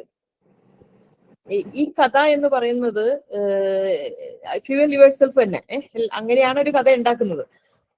അത് ഏതൊരു കഥയാണെങ്കിലും ആളുടെ അനുഭവത്തിൽ കൂടി പോയാൽ മാത്രമേ നമുക്കത് മനസ്സിലാവുള്ളൂ, അല്ലാതെ നമുക്ക് മനസ്സിലാവും. നമ്മൾ പുറത്തുനിന്ന് ക്രിട്ടിസൈസ് ചെയ്തിട്ടൊന്നും കാര്യമില്ല. പിന്നെ എപ്പോഴും ഈ ഫ്യൂവൽ യുവർസെൽഫ് എന്ന് പറയുമ്പം നമ്മൾ ഫ്യൂവൽ യുവർസെൽഫ് എന്ന് നമ്മൾ ആരെങ്കിലും പ്രൊമോട്ട് ചെയ്യുവോ, അല്ലെങ്കിൽ പ്രചോദനം പറയുന്ന മാതിരി പ്രചോദനയ്ക്ക് എപ്പോഴും പ്രചോദനമാകാനേ കഴിയുള്ളൂ എന്ന് പറയുന്ന പോലെ എന്തൊക്കെ നമ്മൾ കൊടുത്താലും ആ ഫ്യൂവൽ യുവർസെൽഫ് എന്നുള്ളത് തന്നെത്താൻ ചെയ്യേണ്ട ഒരു കാര്യമാണ്. അത് നമ്മളൊന്ന് ആലോചിച്ചിട്ട് നമ്മൾ തന്നെത്താൻ ചെയ്യേണ്ട ഒരു കാര്യമാണ്. അത് ആർക്കൊന്നും ഹെൽപ്പ് ചെയ്യാൻ പറ്റില്ല എന്ന് എനിക്ക് മനസ്സിലായിട്ടുണ്ട്. പക്ഷെ നമ്മൾ എങ്ങനെയാണ് ജീവിക്കുന്നതെന്ന് മനസ്സിലാക്കി മറ്റുള്ളവർ അത് അവരുടെ ഒരു ജീവിതത്തിൽ ഫ്യൂവലാക്കാൻ ശ്രമിക്കുന്നുണ്ട്. അപ്പൊ ഇന്ന് തന്നെ എന്റെ ഇവിടെ വീട്ടിൽ സഹായി മണി എന്നോട് ചോദിച്ചു, ഒരാൾ വന്നൊരു കാര്യം പറഞ്ഞു എന്റെ അടുത്ത്. അപ്പൊ ഞാൻ കട്ട് ആൻഡ് ഡ്രൈ ആയിട്ട് നോ എന്ന് പറഞ്ഞു. അപ്പൊ എന്നോട് ചോദിച്ചു, ഇത്രയും അടുപ്പമുള്ള ഒരാളല്ലേ വന്ന് പറഞ്ഞത്, അതിനെങ്ങനെയാണ് ടീച്ചറിന് അങ്ങനെ നോ പറയാൻ പറ്റുന്നതെന്ന്. ഞാൻ പറഞ്ഞു, അത് നോ പറയേണ്ട കാര്യമല്ലേ മണിയത്, ആ പറഞ്ഞ കാര്യം ഞാൻ നോ പറയേണ്ടതല്ലേ, ഞാൻ യെസ് എന്ന് പറഞ്ഞ് അവരെ പ്രൊമോട്ട് ചെയ്യേണ്ട കാര്യമല്ലല്ലോ അത്. കാര്യം എന്തെങ്കിലും ആവട്ടെ. അപ്പൊ ഞാൻ പറഞ്ഞു, അത് എപ്പോഴും അത് എനിക്ക് തോന്നി നോ പറയേണ്ട കാര്യമാണ്, പക്ഷെ എനിക്കാണെങ്കിൽ അങ്ങനെ പറയാൻ പറ്റില്ല എന്ന് പറഞ്ഞു. ഞാൻ പറഞ്ഞു, അത് പഠിക്കണം. നമ്മള് നോ പറയേണ്ടടുത്ത് നമ്മൾ നോ പറയാൻ തന്നെ പഠിക്കണം. കാരണം അല്ലെങ്കിൽ അവർക്കതൊരു എന്താ പറയാ, അവരെ ഫ്യൂവൽ ചെയ്യണമെങ്കിൽ അത് മാത്രമേ സാധിക്കുള്ളൂ. അവർക്ക് അവരുടേതായ ഒരു ഐഡന്റിറ്റി കൊടുക്കണമെങ്കിൽ ഈ നോ തന്നെ കേൾക്കണം. അതുപോലെ തന്നെ ഇപ്പം ധന്യയുടെ കഥകളെല്ലാം പറഞ്ഞു. അതിൽ നിന്നൊക്കെ കിട്ടിയതെന്ന് വെച്ചാൽ നമ്മളെ ഫ്യൂവൽ ചെയ്യണമെങ്കിൽ നമ്മൾ തന്നെ തീരുമാനിക്കണം. അതുപോലെ തന്നെയാണ് ഇപ്പൊ ഞാൻ ഇതിന് പറഞ്ഞാൽ കുഴപ്പമില്ല എന്നുള്ളത് കൊണ്ട്, നല്ലൊരു കാര്യം ആയതുകൊണ്ട് ഞാൻ പറയാണ്. മണിയുടെ ഹസ്ബൻഡ്, മണി എന്ന് പറഞ്ഞാൽ എന്റെ വീട്ടിൽ നിൽക്കുന്ന, എനിക്കറിയാമായിരിക്കാം, ആ ഒരു ആർട്ടിക്കിളൊക്കെ വന്നില്ലേ, 4 വർഷമായിട്ട് എന്റെ വീട് നിൽക്കണല്ലേ. അപ്പൊ ഹസ്ബൻഡ് മരിച്ചപ്പോ എന്നോട് പറഞ്ഞു, ഇനിയിപ്പോ ഇവിടെ പണി എന്താ, ടീച്ചർ മാത്രമല്ലേ ഉള്ളൂ. ഞാൻ പറഞ്ഞു, എന്റെ ജീവിതകാലം വരെ മണി ഇവിടെ നിന്നോ. എന്റെ മക്കളും പറഞ്ഞു, എന്റെ ജീവിതകാലം ഞാൻ ഉള്ളിടത്തോളം കാലം, അത് കഴിഞ്ഞ് പിന്നെ ഇവിടെ പറ്റൂലല്ലോ, ഇവിടെ ആരുമില്ലല്ലോ. പക്ഷെ എന്നാലും ഞാൻ എന്തെങ്കിലും ഇപ്പൊ ഇങ്ങനെ കുറച്ച് ദിവസമായിട്ട് വിഷമം, ഇവിടെ അധികം ജോലിയില്ല, അപ്പൊ ഞാൻ എന്തെങ്കിലുമൊക്കെ ജോലി ചെയ്യും, കുറച്ചു നേരം ഞങ്ങൾ വർത്താനം പറയും, കുറച്ചു നേരം എനിക്ക് എന്തെങ്കിലുമൊക്കെ ഞാൻ പറഞ്ഞ എന്തെങ്കിലുമൊക്കെ മലയാളത്തിൽ നന്നായിട്ട് എഴുതും, അപ്പൊ എഴുതി തരും. അങ്ങനെയുള്ള കാര്യങ്ങളൊക്കെ ചെയ്ത് ഞങ്ങൾ വായിച്ചൊക്കെ അങ്ങനെ കുറെ നാളെ സമയം. അപ്പൊ ഇങ്ങനെ എനിക്കൊരു വിഷമം എന്ന് പറഞ്ഞു. അപ്പൊ ഞാൻ പറഞ്ഞു അത് ഇപ്പൊ മണി വിഷമിക്കണ്ട, എനിക്ക് വിഷമമില്ല. പിന്നെ മണിക്ക് ഒരുപാട് കഴിവുകൾ ഉണ്ടെന്ന് എനിക്കറിയാം. അപ്പൊ മണി ആ കഴിവുകൾ ഉപയോഗിക്കാൻ മണിക്ക് സാധിക്കുകയാണെങ്കിൽ ഞാൻ മണീനെ ഹെൽപ്പ് ചെയ്യാം. അപ്പൊ ഒരു ദിവസം കാലത്ത് എന്നോട് വന്നിട്ട് പറഞ്ഞു, ഞാൻ ഇനി നാളെ മുതൽ 6:30 വന്നിട്ട് 3 മണിക്ക് പോവുകയാണെന്ന് പറഞ്ഞു. ഞാൻ ചോദിച്ചു എന്ത് പറ്റി, 6:30 വന്നോ? ഇപ്പൊ എനിക്ക് കുഴപ്പമൊന്നുമില്ല, ഞാൻ 5:30 എഴുന്നേക്കും. അല്ല, ഇനി ഹസ്ബൻഡ് കടല വിൽക്കേണ്ട ഒരു ഇതുണ്ടായിരുന്നു, അപ്പൊ ഞാൻ ഇനി കടല വിൽക്കാൻ പോവാണ് വൈകിട്ട് എന്ന് പറഞ്ഞു. ഞാൻ അപ്പൊ തന്നെ ഷെയ്ക്കാൻഡ് കൊടുത്തു. നല്ല കാര്യം. ഞാൻ പറഞ്ഞാൽ അത് ശരിയാവില്ല. മണിക്ക് ഒരുപാട് കഴിവുകൾ ഉണ്ടെന്ന് ഞാൻ പറഞ്ഞല്ലോ, അപ്പം അങ്ങനെ ശരിയാവില്ല. അപ്പൊ മണി അത് പിറ്റേ ദിവസം മുതൽ അതിനിപ്പം നടക്കാൻ എല്ലാ ദിവസവും 6:30 ഞാൻ ഇവിടെ എഴുന്നേക്കുന്നതിലേക്ക് ഇവിടെ വരും. 3 മണി അല്ലെങ്കിൽ 2:30 ഒക്കെ ആകുമ്പോഴത്തേക്ക് ഇവിടുന്ന് പോകും. അത് കഴിഞ്ഞിട്ട് ഒരു ദിവസം എന്നോട് പറഞ്ഞു, ഞാൻ കുറച്ച് പുറത്ത് പോയിരുന്നല്ലോ, ട്രിപ്പ് പോയിരുന്നല്ലോ, അപ്പൊ എല്ലാ ദിവസവും വരണോന്ന് ചോദിച്ചു എന്നോട്. ഇപ്പൊ ഈ സമയത്തല്ല, US പോയ സമയത്തല്ല, അതിന് മുമ്പ്. അപ്പൊ ചോദിച്ചു, മണി എല്ലാ ദിവസവും ഇവിടെ വന്നോ, എല്ലാ ദിവസവും ഒന്ന് നനച്ചിട്ടൊക്കെ പൊയ്ക്കോ. അല്ല, ഇവിടെ ഒരു പണിയില്ല, അപ്പൊ ഞാനൊരു കാര്യം ചെയ്യട്ടെ, ഞാൻ കുറച്ച് അച്ചാർ ഉണ്ടാക്കട്ടെ എന്ന് ചോദിച്ചു. ഞാൻ പറഞ്ഞു ഓക്കെ, അച്ചാർ ഉണ്ടാക്കിക്കോ, അതൊന്നും കുഴപ്പമില്ല. എനിക്ക് ഇവിടെ വന്ന് ഇവിടുത്തെ കാര്യങ്ങളൊക്കെ ചെയ്തേക്കണം, എന്റെ വീടിന്റെ ഉള്ളിലൊക്കെ നോക്കിയേക്കണം, ചെടി നനയ്ക്കണം, അങ്ങനെയുള്ള കാര്യങ്ങളൊക്കെ ചെയ്യണം. അതിന്റെ കൂടെ മണി ഏതെങ്കിലും ദിവസങ്ങൾ ഇങ്ങനെയും ചെയ്തോ, ചെയ്യണേ, എനിക്ക് വിരോധമൊന്നുമില്ല മണി ചെയ്യാൻ, ഞാൻ നിർബന്ധിക്കണമല്ല. എനിക്ക് അങ്ങനെ, മണി നല്ല കുക്കാണ്. അപ്പം അച്ചാർ ഉണ്ടാക്കി കഴിഞ്ഞിട്ട് ഇങ്ങനെ ഞാൻ പറഞ്ഞു അതിന്റെ ഒരു നല്ല ഫോട്ടോ ആയിട്ട് ഇങ്ങനെ ഭരണിയൊക്കെ വെച്ചിട്ട് ഒരു ഫോട്ടോ എനിക്ക് ഇട്ട് തരട്ടെ എന്ന് പറഞ്ഞു. അത് ഞാൻ ഇട്ട് എന്റെ സ്റ്റാറ്റസ് ഇട്ടപ്പോ ഒരുപാട് ഓർഡർ കിട്ടി. അപ്പം അതില് മണിക്ക് ഭയങ്കര മണി പറയണേ, എനിക്ക് ഇവിടെ വന്നിരുന്ന ടീച്ചറിന്റെ അടുത്ത് നിന്ന് എല്ലാ ദിവസവും വെറുതെ പൈസ മേടിച്ചു കൊണ്ടുപോകുന്നത് എനിക്കൊരു വിഷമാണ്, പക്ഷെ എന്നാലും ഇവിടെ വരണ്ട കേട്ടോ, എല്ലാ ദിവസവും വരുന്നുണ്ട്. അപ്പം അതിന്റെ കൂടെ എനിക്കൊരു വരുമാനവും കൂടി വേണം എന്ന് ഒരാഗ്രഹമുണ്ട്, കാരണം എനിക്ക് കുറച്ച് കടങ്ങളുണ്ട്. അപ്പൊ പുള്ളിക്കാരിയുടെ ഫ്യൂവല് പുള്ളിക്കാരി തന്നെയാണ് കണ്ടെത്തിയത്. അപ്പൊ അതിൽ നമുക്ക് പ്രൊമോട്ട് ചെയ്ത് കൊടുക്കാനേ പറ്റുള്ളൂ. ഇപ്പം റീസെന്റ് വന്നേക്കണത് എന്താ വെച്ചാൽ ഞാൻ YWCയിൽ മെമ്പറാണ്. അപ്പൊ അവിടെ ഒരു സെയിൽ ഉണ്ട്. അപ്പൊ ഞാൻ പറഞ്ഞു, മണി ഞാനൊരു ടേബിളിന് 500 രൂപയാണ്, അത് എടുത്തു തരാം. അപ്പൊ മണി അതിനകത്ത് എന്താന്ന് വെച്ചാൽ ചെയ്യുന്നു പറഞ്ഞു. അപ്പൊ അതിനുള്ള പ്രിപ്പറേഷനാണ് ഇപ്പൊ. അപ്പം ഈ മണി ഹസ്ബൻഡ് മരിച്ചു എന്ന് പറഞ്ഞ് സങ്കടപ്പെട്ടിരുന്ന മണിയാണ് ഇപ്പൊ ഇതിന്ന് ഉയർത്തെഴുന്നേറ്റ് ഇത്രയൊക്കെ വന്നത്. അപ്പം ആ ഫ്യൂവൽ എന്ന് പറയുന്നത് അവനവൻ തന്നെ സൃഷ്ടിക്കുന്നതാണ്. ഞാനൊന്നും ചെയ്തു കൊടുത്തതല്ല, അത് മണി തന്നെ ചെയ്തതാണ്. ഞാൻ അതിനൊരു നിമിത്തമായി എന്നുള്ളത് മാത്രമേ ഉള്ളൂ. അപ്പം അപ്പൊ ഞാൻ പലപ്പോഴും ആലോചിക്കാറുണ്ട് പലരുടെയും കാര്യങ്ങളിൽ. ഞാൻ US പോയപ്പോഴാണ് എനിക്ക് 2-3 ഫ്രണ്ട്സിനെയൊക്കെ അവിടെ കിട്ടി. വെറുതെ നടക്കാൻ പോകുമ്പോൾ കിട്ടിയ ഫ്രണ്ട്സ് ആണ് കേട്ടോ. ഹിന്ദിക്കാരുണ്ടായിരുന്നു, മലയാളികൾ ഉണ്ടായിരുന്നു. ഇപ്പൊ എല്ലാം കുറെ കാര്യങ്ങളൊക്കെ പറഞ്ഞേ ഇങ്ങനെ. അപ്പൊ എനിക്ക് മനസ്സിലായ കാര്യം എന്താണെന്ന് വെച്ചാൽ ഇവർക്കെല്ലാം ഒരു കഥയുണ്ട്. ഇപ്പൊ ധന്യ പറഞ്ഞ പോലെ എല്ലാവർക്കും ഒരു കഥയുണ്ട്. ആ കഥ പോസിറ്റീവായിട്ട് ഉപയോഗിച്ചവരുണ്ട്, നെഗറ്റീവായിട്ട് ഉപയോഗിച്ചവരുണ്ട്. അപ്പൊ അതാണ് നമ്മൾക്കുള്ള കാര്യങ്ങളിൽ നമ്മൾ സംതൃപ്തിയായിട്ട് നമുക്ക് എന്താ ചെയ്യാൻ പറ്റുന്നത് എന്നുള്ളതിൽ നമ്മൾ ഉയർന്നു പോയാൽ മാത്രമേ നമുക്ക് എന്തെങ്കിലും അവിടുന്ന് സന്തോഷം കിട്ടുള്ളൂ. ഞാൻ വിചാരിക്കുന്നത് എപ്പോഴും ഹാപ്പിനെസിന്റെ കാര്യത്തിലാണ് ചിന്തിക്കുന്നത്. നമുക്കൊരു സന്തോഷം കിട്ടണമെങ്കിൽ എന്തെങ്കിലും ഒരു നല്ല കാര്യം ഒരു ദിവസം ചെയ്യാം എന്നുള്ളത്. അപ്പൊ ധന്യക്ക് സന്തോഷം കിട്ടുന്ന കാര്യങ്ങളാണ് ധന്യ ചെയ്യുന്നത്. അതുകൊണ്ടാണ് ധന്യ ഇത്രയും ഉയർന്നു പോകുന്നതും.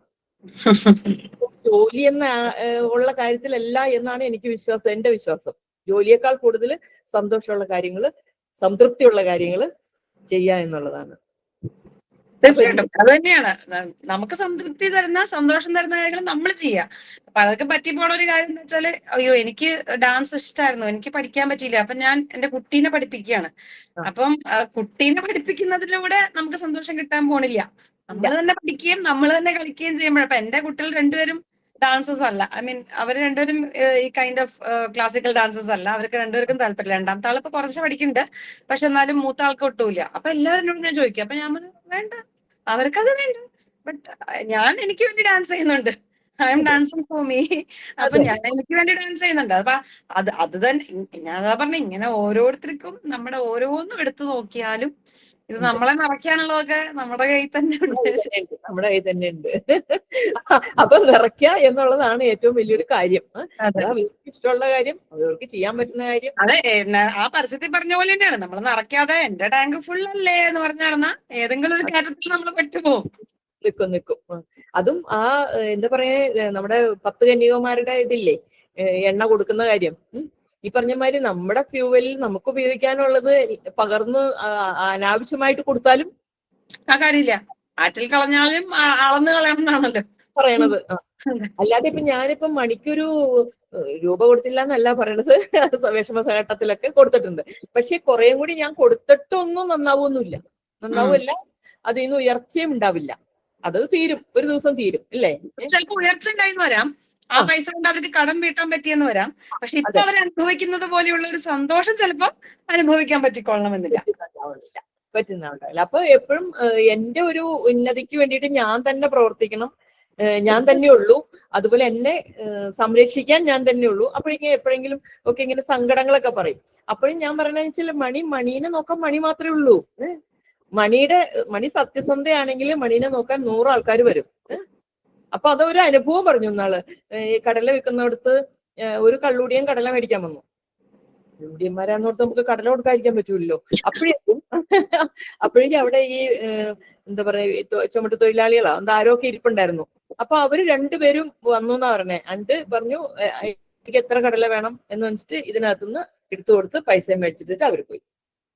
അതെന്തുകൊണ്ടാ? അത് നമ്മുടെ ഒരു അതില് ഇങ്ങനെ ചെയ്യുന്നതിൽ എന്താ അപ്രീഷിയേറ്റ് ചെയ്യുന്ന ഉള്ളിലെങ്കിലും അപ്രീഷിയേറ്റ് ചെയ്യുന്ന ഒരുപാട് ആൾക്കാരുണ്ട് ചുറ്റും എന്നുള്ളതാണ് സൂചിപ്പിക്കുന്നത്. എല്ലാവർക്കും ഒരു പാഠമാണിത് ഈ പറഞ്ഞത്. അപ്പൊ ഈ അനുഭവത്തിൽ കൂടെ ഈ ഇങ്ങനെ ഒരു കാര്യം പറയുന്നതും ആദ്യം പറഞ്ഞ പോലെ സൈക്കോളജിയോ അല്ലെങ്കിൽ എന്തെങ്കിലും പഠിച്ചിട്ട് തിയറി പഠിച്ചിട്ട് എന്തെങ്കിലും നമ്മൾ പറയുന്നതും തമ്മിൽ വളരെയധികം വ്യത്യാസമുണ്ട്. ഇത് ജീവിതമാണ് പറയുന്നത്. ജീവിതമാണെന്ന് പറയുന്നപ്പോ എല്ലാവർക്കും നമ്മൾ ഫ്യൂവൽ നിറയ്ക്കണം എന്നുള്ള ഒരു ആഗ്രഹം എല്ലാവർക്കും ഉണ്ടായി കാണും എന്ന് ഞാൻ വിശ്വസിക്കുന്നു. അപ്പൊ Dhanya, thank you so much ഇത്രയും സമയം നമ്മുടെ കൂടെ ചെലവഴിച്ചതിന്. അതുപോലെ തന്നെ ഇതിൽ നമുക്ക് ഈ ഓഡിയൻസ് അവരില്ലാതെ നമ്മളില്ല. അപ്പം നമ്മുടെ ഒരു കൂട്ടായ്മ എന്ന് പറയുന്നത് ഇത് തന്നെയാണ്. അപ്പം എല്ലാവർക്കും നന്ദി. Thank you so much. Thank you so much. Thank you. Dhanya, ഒരു 2 സെക്കൻഡ്. നമ്മളുടെ ചാറ്റില് 1-2 മെസ്സേജസ് വന്നിട്ടുണ്ട്. ഞാൻ ജസ്റ്റ് ഒന്ന് ക്വിക്ലി ഒന്ന് വായിക്കാം. സിന്ധു വർമ്മ, എനിക്ക് കാണുന്നില്ലല്ലോ. ഉഷ, കാണാൻ പറ്റുന്നുണ്ടോ ആ ചാറ്റ് മെസ്സേജസ്? എനിക്ക് വന്നിട്ട് അതൊന്നും അങ്ങ് പോയി. കാണാം. ഒന്ന് വായിക്കാമോ Usha? Wonderful narratives and such wisdom. Thank you, Danya. And Preeti MK, thank you so much for the energetic and powerful talk. Chitra Nandakumar, too beautiful. Very nice session, Danya. Thank you, Prajodhana. Excellent, ma'am. അങ്ങനെ feedbacks വന്നിട്ടുണ്ട്. Thank you so much. ഈ നല്ല വാക്കുകൾക്കൊക്കെ എങ്ങനെ നന്ദി പറയണം എന്ന് എനിക്കറിയില്ല. പക്ഷെ ഇതിൽ ഏറ്റവും വലിയ സന്തോഷം എന്ന് പറയണത് നമുക്ക് 1 മണിക്കൂർ കേട്ടതിൽ നിന്ന് ചിലപ്പോൾ 1 സെക്കൻഡ് ആയിരിക്കാം എടുക്കാൻ പറ്റുന്നത്. But you take it and keep it in the bag. അത് നിങ്ങളുടെ മനസ്സിന്റെ അറയ്ക്കുള്ളിൽ അത് എടുത്തു വെക്കുക. ഒരു സ്ഥലത്ത് അല്ലെങ്കിൽ വേറെ സ്ഥലത്ത് നമുക്കത് പ്രയോഗിക്കാൻ പറ്റും എന്നാണ് എൻ്റെ ഒരു വിശ്വാസം. എനിക്കൊരു ചോദ്യം ചോദിക്കാനുണ്ടായിരുന്നു. ചോദിക്കൂ. ഇത്രയും വർഷം ഈ മീഡിയയിൽ വർക്ക് ചെയ്തു, അതും വിഷ്വൽ മീഡിയയിൽ ഞങ്ങളെല്ലാവരും നിത്യേന കാണുന്ന ഒരു ഫേസ് ആണ്. അപ്പം ഇത്രയും ഒക്കെ ഒരു പവർഫുൾ, ഒരു ഇൻഫ്ലുവൻഷ്യൽ പൊസിഷനിൽ എത്തിയിട്ട് എന്തേ ഒരു കാറ് വാങ്ങിയില്ല? എന്നും ബസ്സിൽ പോകുന്നത്?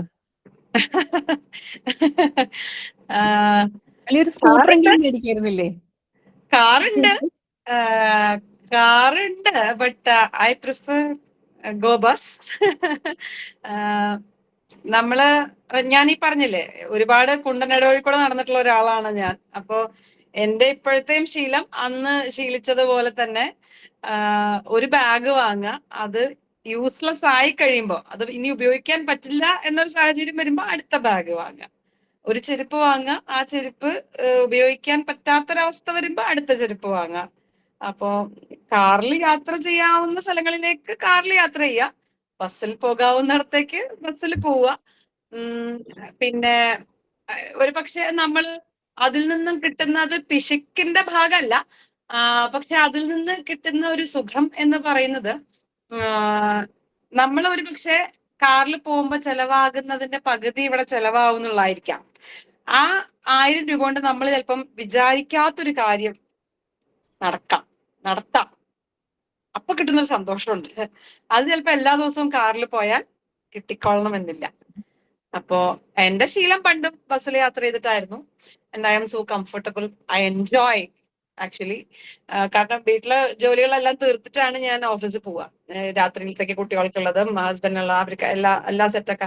അപ്പൊ അതൊക്കെ കഴിഞ്ഞിട്ട് ഇതിന്റെയൊക്കെ ഒരു ഫീഡ്ബാക്ക് ഞാൻ ആലോചിക്കുന്നത്, അത് ഒരു പക്ഷേ എനിക്ക് കിട്ടിയ ഒരു ജീവിതത്തിന്റെ പ്രത്യേകത, അതിന്റെയൊക്കെ ഫീഡ്ബാക്ക് ഞാൻ ആലോചിക്കുന്ന ആ ബസ്സിൽ ഇരുന്നിട്ടാണ്. ഒരു പക്ഷെ കാറിൽ ഞാൻ ഡ്രൈവ് ചെയ്യുവോ അല്ലെ എന്നെ കൊണ്ടാക്കുകയോ ചെയ്യുമ്പോൾ ചിലപ്പോ ആ ഫീഡ്ബാക്ക് ആലോചിക്കാനോ എന്നെ ഫ്യൂൽ ചെയ്യാനോ എനിക്ക് സാധിക്കില്ല.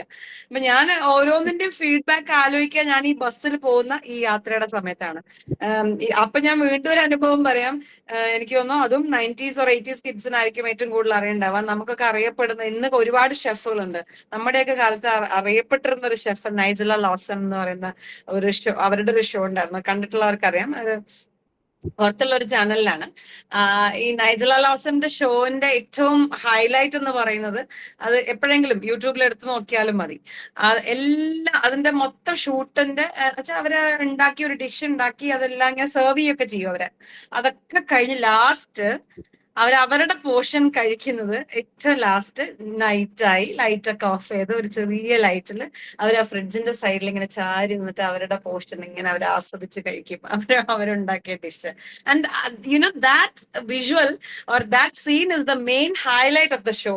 അത് കാണാനാണ് നമ്മളൊക്കെ ആ സമയത്ത് ഇരുന്നിരുന്നത്. അതുപോലെ ഞാൻ എന്റെ ഫീഡ്ബാക്സ് ആലോചിക്കുന്ന, ഇന്നലെ ഞാൻ അങ്ങനെ പെരുമാറാൻ പാടില്ലായിരുന്നു, അല്ലെങ്കിൽ ഇന്നലെ ഞാൻ കുറച്ചും കൂടെ നന്നായി, ഇന്ന് ഞാൻ നന്നായിട്ടാണ് ആ കറി ഉണ്ടാക്കിയത്, ഇന്ന് ഞാൻ കഴിച്ച ഭക്ഷണത്തിന് അത്രയും രുചി ഉണ്ടായിരുന്നു, ഇന്ന് ഞാൻ ചെടികൾ നനച്ചപ്പോൾ ഒരു തുള്ളി പോലും താഴെ പോയി, തുടങ്ങിയ കാര്യങ്ങളൊക്കെ ആലോചിക്കാനും മനസ്സിലിട്ട് പ്ലാൻ ചെയ്യാനും ഈ ബസ് യാത്ര എന്നെ ഒത്തിരി സഹായിച്ചിട്ടുണ്ട്. എന്റെ അനുഭവത്തിൽ നിന്ന് കൂടിയാണ്. കാരണം ഇപ്പൊ എന്റെ ഹസ്ബൻഡ് ആണെങ്കിൽ മൂപ്പരിപ്പ് എങ്ങനെയാ വെച്ചാല്, ഏട്ടാ ഒന്ന് വരുമോ, അതൊന്ന് നാളെ ഒന്ന് കൊണ്ട്, അയ്യോ നാളെ വണ്ടിയില്ലേ പുറത്തൊക്കെ ഇറങ്ങാൻ വിളിക്ക് പറ്റത്തില്ല, ഏട്ടാ ഒന്ന് വരുമോ നമുക്ക് ബസ്സിനോ, അയ്യോ മഴ പെയ്ത പുറത്തേക്ക് ഇറങ്ങാൻ പുള്ളിക്ക് പറ്റത്തില്ല. അപ്പം ഞാൻ പക്ഷെ അങ്ങനെയല്ല, എനിക്ക് മഴയാണെങ്കിലും പുറത്തിറങ്ങാം, മഴയത്ത് സാരി ഉടുത്തായാലും പുറത്തിറങ്ങാം. സോ അതൊരു പക്ഷെ നമ്മൾ വളർന്നു വന്നതിന്റെ ആയിരിക്കാം. ഇനിയിപ്പോ ഇത്രയും കാലം അങ്ങനെ ആയിട്ട് മാറണ്ട എന്ന് തോന്നിയതിന്റെ ആവാം. പിന്നെ എനിക്ക് അത്ര ഇഷ്ടമല്ല ഡ്രൈവ് ചെയ്യുന്നത്, അതാണ് അതിന്റെ വേറൊരു കാര്യം. എന്നും ആളെ ആശ്രയിക്കാൻ കഴിയില്ലല്ലോ. അപ്പം ഒരു ഫിഗോ കാർ നമുക്കുണ്ട്, പക്ഷെ എനിക്കിഷ്ടമല്ല ഡ്രൈവ് ചെയ്യുന്നത്. കാരണം ഈ സ്വപ്നങ്ങളും ഈ ചിന്തകളും ഒന്നും നമ്മളിലേക്ക് വരില്ല ആ സമയത്ത്. അപ്പൊ എനിക്ക് ഇവിടുന്ന് കിട്ടുന്ന ഒരു 1/4 മണിക്കൂർ സമയമുണ്ട്, അത് എനിക്ക് ഒത്തിരി അനുഭവങ്ങളും ഒത്തിരി സന്തോഷങ്ങളും ഒത്തിരി പാഠങ്ങളും തരുന്ന ഒന്നാണ്. അപ്പൊ അത് മിസ് ചെയ്യണ്ട എന്ന് കൂടി വിചാരിക്കുന്നു, അത്രേ ഉള്ളൂ. ഈ ഒരു കാര്യം വളരെ മനോഹരമായിട്ട് ഞങ്ങൾക്ക് പറഞ്ഞു തന്നത്, ആ ലാളിത്യത്തിനും ആ ഒരു എന്താ പറയാ ഒരു ലൈഫ് സ്റ്റൈലിനും ഒരുപാട് താങ്ക്സ് ഉണ്ട്. ബിക്കോസ് ഇതൊരു ചെറിയൊരു കാര്യമാണെങ്കിലും അത് സെൽഫ് ക്രിസ്റ്റലൈസേഷൻ നടക്കുന്ന ടൈം ഏതാന്ന് ചോദിച്ചാൽ ചിലപ്പോൾ ഇതായിരിക്കും നടക്കുന്നത്. ഇവിടെയാണ് പ്ലാനിങ് നടക്കുന്നത്, ഇതാണ് പിന്നാമ്പുറം. എനിക്ക് 3 സ്റ്റേറ്റ് അവാർഡ് കിട്ടിയിട്ടുണ്ട്. ആ 3 സ്റ്റേറ്റ് അവാർഡിന്റെയും സ്ക്രിപ്റ്റ് എന്റെ ബാത്റൂമിൽ തൊട്ട് എന്റെ ബസ് യാത്രയുടെ അവസാനത്തിൽ വരെയാണ്. അതിന്റെ സ്ക്രിപ്റ്റിംഗ് മാത്രമാണ് ഓഫീസിലിരുന്ന് നടത്തിയിട്ടുള്ളൂ. ബാക്കി എല്ലാ പ്ലാനുകളും പോയത് ആ ഒരു സമയത്താണ്. അപ്പൊ അതുകൊണ്ട് ഒരുപാട് പേര് അങ്ങനെ അനുഭവങ്ങൾ പങ്കുവച്ചിട്ടുണ്ട്. അപ്പൊ ഞാനതിൽ ഭയങ്കര കംഫർട്ടബിൾ ആണ്. പിന്നെ ചുരുങ്ങി ജീവിക്കുക എന്നുള്ളത് അന്നും എനിക്കൊരു വിഷയമായിരുന്നില്ല, ദൈവം സഹായിച്ച് ഇന്നും അതൊരു വിഷയമല്ല. അപ്പൊ അതിന്റെ ഭാഗം ആയിട്ട് കൂടിയാണ് അങ്ങനെ. പക്ഷെ കാറിൽ പോകേണ്ടടത്തേക്കൊക്കെ നമ്മൾ കാറിൽ തന്നെയാണ് പോണത്. അതല്ലാത്ത സമയത്ത് ബസ് ഉപയോഗിക്കുന്നു, അത്രയും. ഓക്കെ, നമ്മുടെ ജോജി സാറിന്റെ ഭാഷയിൽ പറഞ്ഞ ഇതാണ് മിനിമലിസം. മിനിമലിസത്തിന്റെ എക്സാമ്പിൾ ആണത്. ജോജി ചേട്ടനാണ് കേട്ടോ അതെ, ജ്യോതി സാറ് ആദ്യമായിട്ട് പ്രചോദനയ്ക്ക് പരിചയപ്പെടുത്തിയ വ്യക്തിയാണ് ധന്യ. ജോജി സാറിന് എങ്ങനെ ജോജി സാർ ഓൾസോ പരിചയപ്പെട്ടെന്ന് പറഞ്ഞുപോയി. ഞങ്ങളുടെ ഓഫീസിലല്ലേ വർക്ക് അല്ല, ജോജി സാറിന് നമ്മള് മാഡം ഞാനൊരു ക്ലാസ്സിന് ഞങ്ങൾ അടുത്തടുത്തിരുന്നത്. ഓ മനസ്സിലായി, ഇപ്പൊ ഓർക്കണു. പക്ഷെ ഇപ്പൊ അതൊക്കെ പരിചയപ്പെട്ടതൊക്കെ പോയിട്ട് ഇപ്പൊ ഒന്നായി. ഞങ്ങൾ 14-ാം തീയതി ഒരു ഗെറ്റ് ടുഗദർ ഉണ്ട്. അപ്പം അതുകൊണ്ട് ആ തുടക്കമൊക്കെ മറന്നുപോയി. ഇപ്പൊ ആകെ നമ്മുടെ കൂടെ ഉള്ള ഒരാള് എന്നുള്ള രീതിയിൽ, എന്തും ഫ്രീ ആയിട്ട് പറയാവുന്ന ഒരാള് എന്നുള്ള രീതിയിൽ പറയണ്ട. ഇനി ഞങ്ങളുടെ കൂടെ കൂടിയാൽ മാത്രം മതി, വേറെ ഒന്നും വേണ്ട. അതെ അതെ, അത് പറയാൻ ഇനിയും ഒരുപാട് അനുഭവങ്ങളും ഉണ്ടാവട്ടെ. അതെ, അത് ഒരു കാര്യം സത്യമാണ് കേട്ടോ. നമ്മൾ ബസ്സിൽ യാത്ര ചെയ്യാതെ നമുക്ക് അനുഭവങ്ങൾ ഉണ്ടാവില്ല. അതുപോലെ തന്നെ സത്യാണത്. നമുക്ക് ബസ്സിൽ യാത്ര ചെയ്യുമ്പോ എന്തെല്ലാം കാര്യങ്ങളെ പറ്റി ആലോചിക്കാം. അതെ അതെ അതെ. പിന്നെ അടുത്തിരിക്കുന്നവരോട് വർത്താനം പറയുമ്പോൾ നമുക്കൊരു പല കാര്യങ്ങളും കിട്ടിയിട്ടുണ്ട് ബസ്സിൽ അതെ. അങ്ങനെ ഓപ്പൺ ആയിട്ട്. അതുപോലെ പല പല പല അനുഭവങ്ങളും, നല്ല അനുഭവങ്ങളും ചീത്ത അനുഭവങ്ങളും കിട്ടിയിട്ടുണ്ട്. അതെ. അപ്പൊ എന്തായാലും ഈ മനോരമയുടെ ഹോർത്തൂസിന്റെ ഒരു പരസ്യം കൂടി ആയോ അപ്പൊ അത്? അതല്ല, അതിന് പറയുന്ന ഒരു വാക്കില്ല, ഞാൻ കമന്റ് എന്തോ എഴുതിയിരിക്കണേന്നുള്ളതല്ല. കൂട്ടുകൂടാം. മാം ക്ലാസ്സിൽ പറയുന്നുണ്ട്. അതായത് ഞാൻ, നീ, നാം എന്ന് പറയുന്ന ഒരു കാര്യം. കാരണം ഈ പറഞ്ഞ പോലെ ഞാൻ എന്നെ ഫ്യൂൽ ചെയ്യാം, ആ ഫ്യൂവലിലൂടെ നമുക്ക് മറ്റുള്ളവരിലേക്കും എത്താൻ സാധിക്കുക. അത് ഈ പറഞ്ഞതുപോലെ നമ്മള് എത്തുന്നുണ്ടോ ഇല്ലയോ എന്നുള്ളത് നമ്മൾ അന്വേഷിക്കണ്ട. We need to fuel our self. നമ്മുടെ our health is our responsibility എന്ന് പറയുന്ന പോലെ നമ്മളെ ഫ്യൂൽ ചെയ്തുകൊണ്ടിരിക്കാൻ തീർച്ചയായിട്ടും നമ്മുടെ ടാങ്ക് എന്നും ഫുൾ ആയിട്ട് തന്നെ ഇരിക്കട്ടെ. അതെ അതെ. അതന്നെ അല്ല, നമ്മുടെ ടാങ്ക് എന്തടിച്ചാലാണ് ഫുൾ ആവുക എന്നുള്ളത് നമുക്ക് മാത്രമേ അറിയുള്ളൂ. അതെ അതെ അതെ, തീർച്ചയായിട്ടും അത്രേ ഉള്ളൂ. ആ തിരിച്ചറിവ് നമ്മൾ പലപ്പോഴും ഇച്ചിരി വൈകിയാണ് ചിലവര് മനസ്സിലാക്കണേ. എന്താണ് എന്നെ ഫ്യൂൽ ചെയ്യണേ എന്ന് കുഞ്ഞുനാളിൽ മനസ്സിലാക്കി കഴിഞ്ഞാൽ, ആ ഒരു ഐഡന്റിറ്റി നമ്മൾ എന്താണ് പൂവാമായി എന്ന് ചിന്തിച്ചു തുടങ്ങുമ്പോ അത് മനസ്സിലാക്കാനായിട്ട് ഈ പറഞ്ഞ നമ്മൾ ഇരിക്കുന്ന എല്ലാവരും ഉണ്ടല്ലോ, we need to thankful to our parents and our environment. അവരങ്ങനെ ചെയ്തതുകൊണ്ടാണ് ഈ വർക്കിംഗ് ഡേയിലെ 8:30 നമ്മൾ പ്രചോദനയുടെ സെഷൻ കേൾക്കാതിരിക്കുന്നത്. അതെ, കറക്റ്റ്. അടുക്കള എല്ലാം സംഹൗ മാനേജ്ഡ്. അല്ല, ഹെൽത്ത് നോക്കുന്നവർ എന്തായാലും 7 മണിക്കോ അല്ലെങ്കിൽ 8 മണിക്ക് മുമ്പ് കഴിച്ചിട്ടുണ്ടാവും. അതെ. അങ്ങനെ. അപ്പൊ ഒരുപാട് സന്തോഷം. ഇനി ഇത്രയും ഗ്യാപ്പ് ഇല്ലാതെ നമുക്ക് ഇടയ്ക്കിടയ്ക്ക് കാണാൻ സാധിക്കും. കൂടാൻ പറ്റട്ടെ. അതെ അതെ, കൂടാൻ പറ്റട്ടെ. അപ്പൊ എറണാകുളത്തല്ലേ ഇത്തവണത്തെ മറ്റേ ഹോർത്തൂസ് എറണാകുളത്താണ്. അപ്പൊ എല്ലാരും വരും. ഞാൻ ക്ഷണിക്കും കൂടെ ചെയ്യുന്നു, ഇൻവൈറ്റ് ചെയ്യുന്നു എല്ലാവരെയും. സുഭാഷ് പാർക്കിലാണ് 27 to 30. എന്റെ സെഷൻ 27th അതല്ലേ. അപ്പൊ ശരി. അപ്പൊ Thank you so much. Good night. Thank you everyone. Thank you. Thank you. Bye.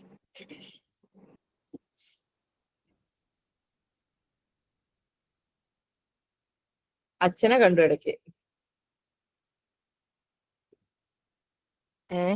ഉഷയുടെ അച്ഛനെ കണ്ടു ഇടയ്ക്ക് ഒന്ന്.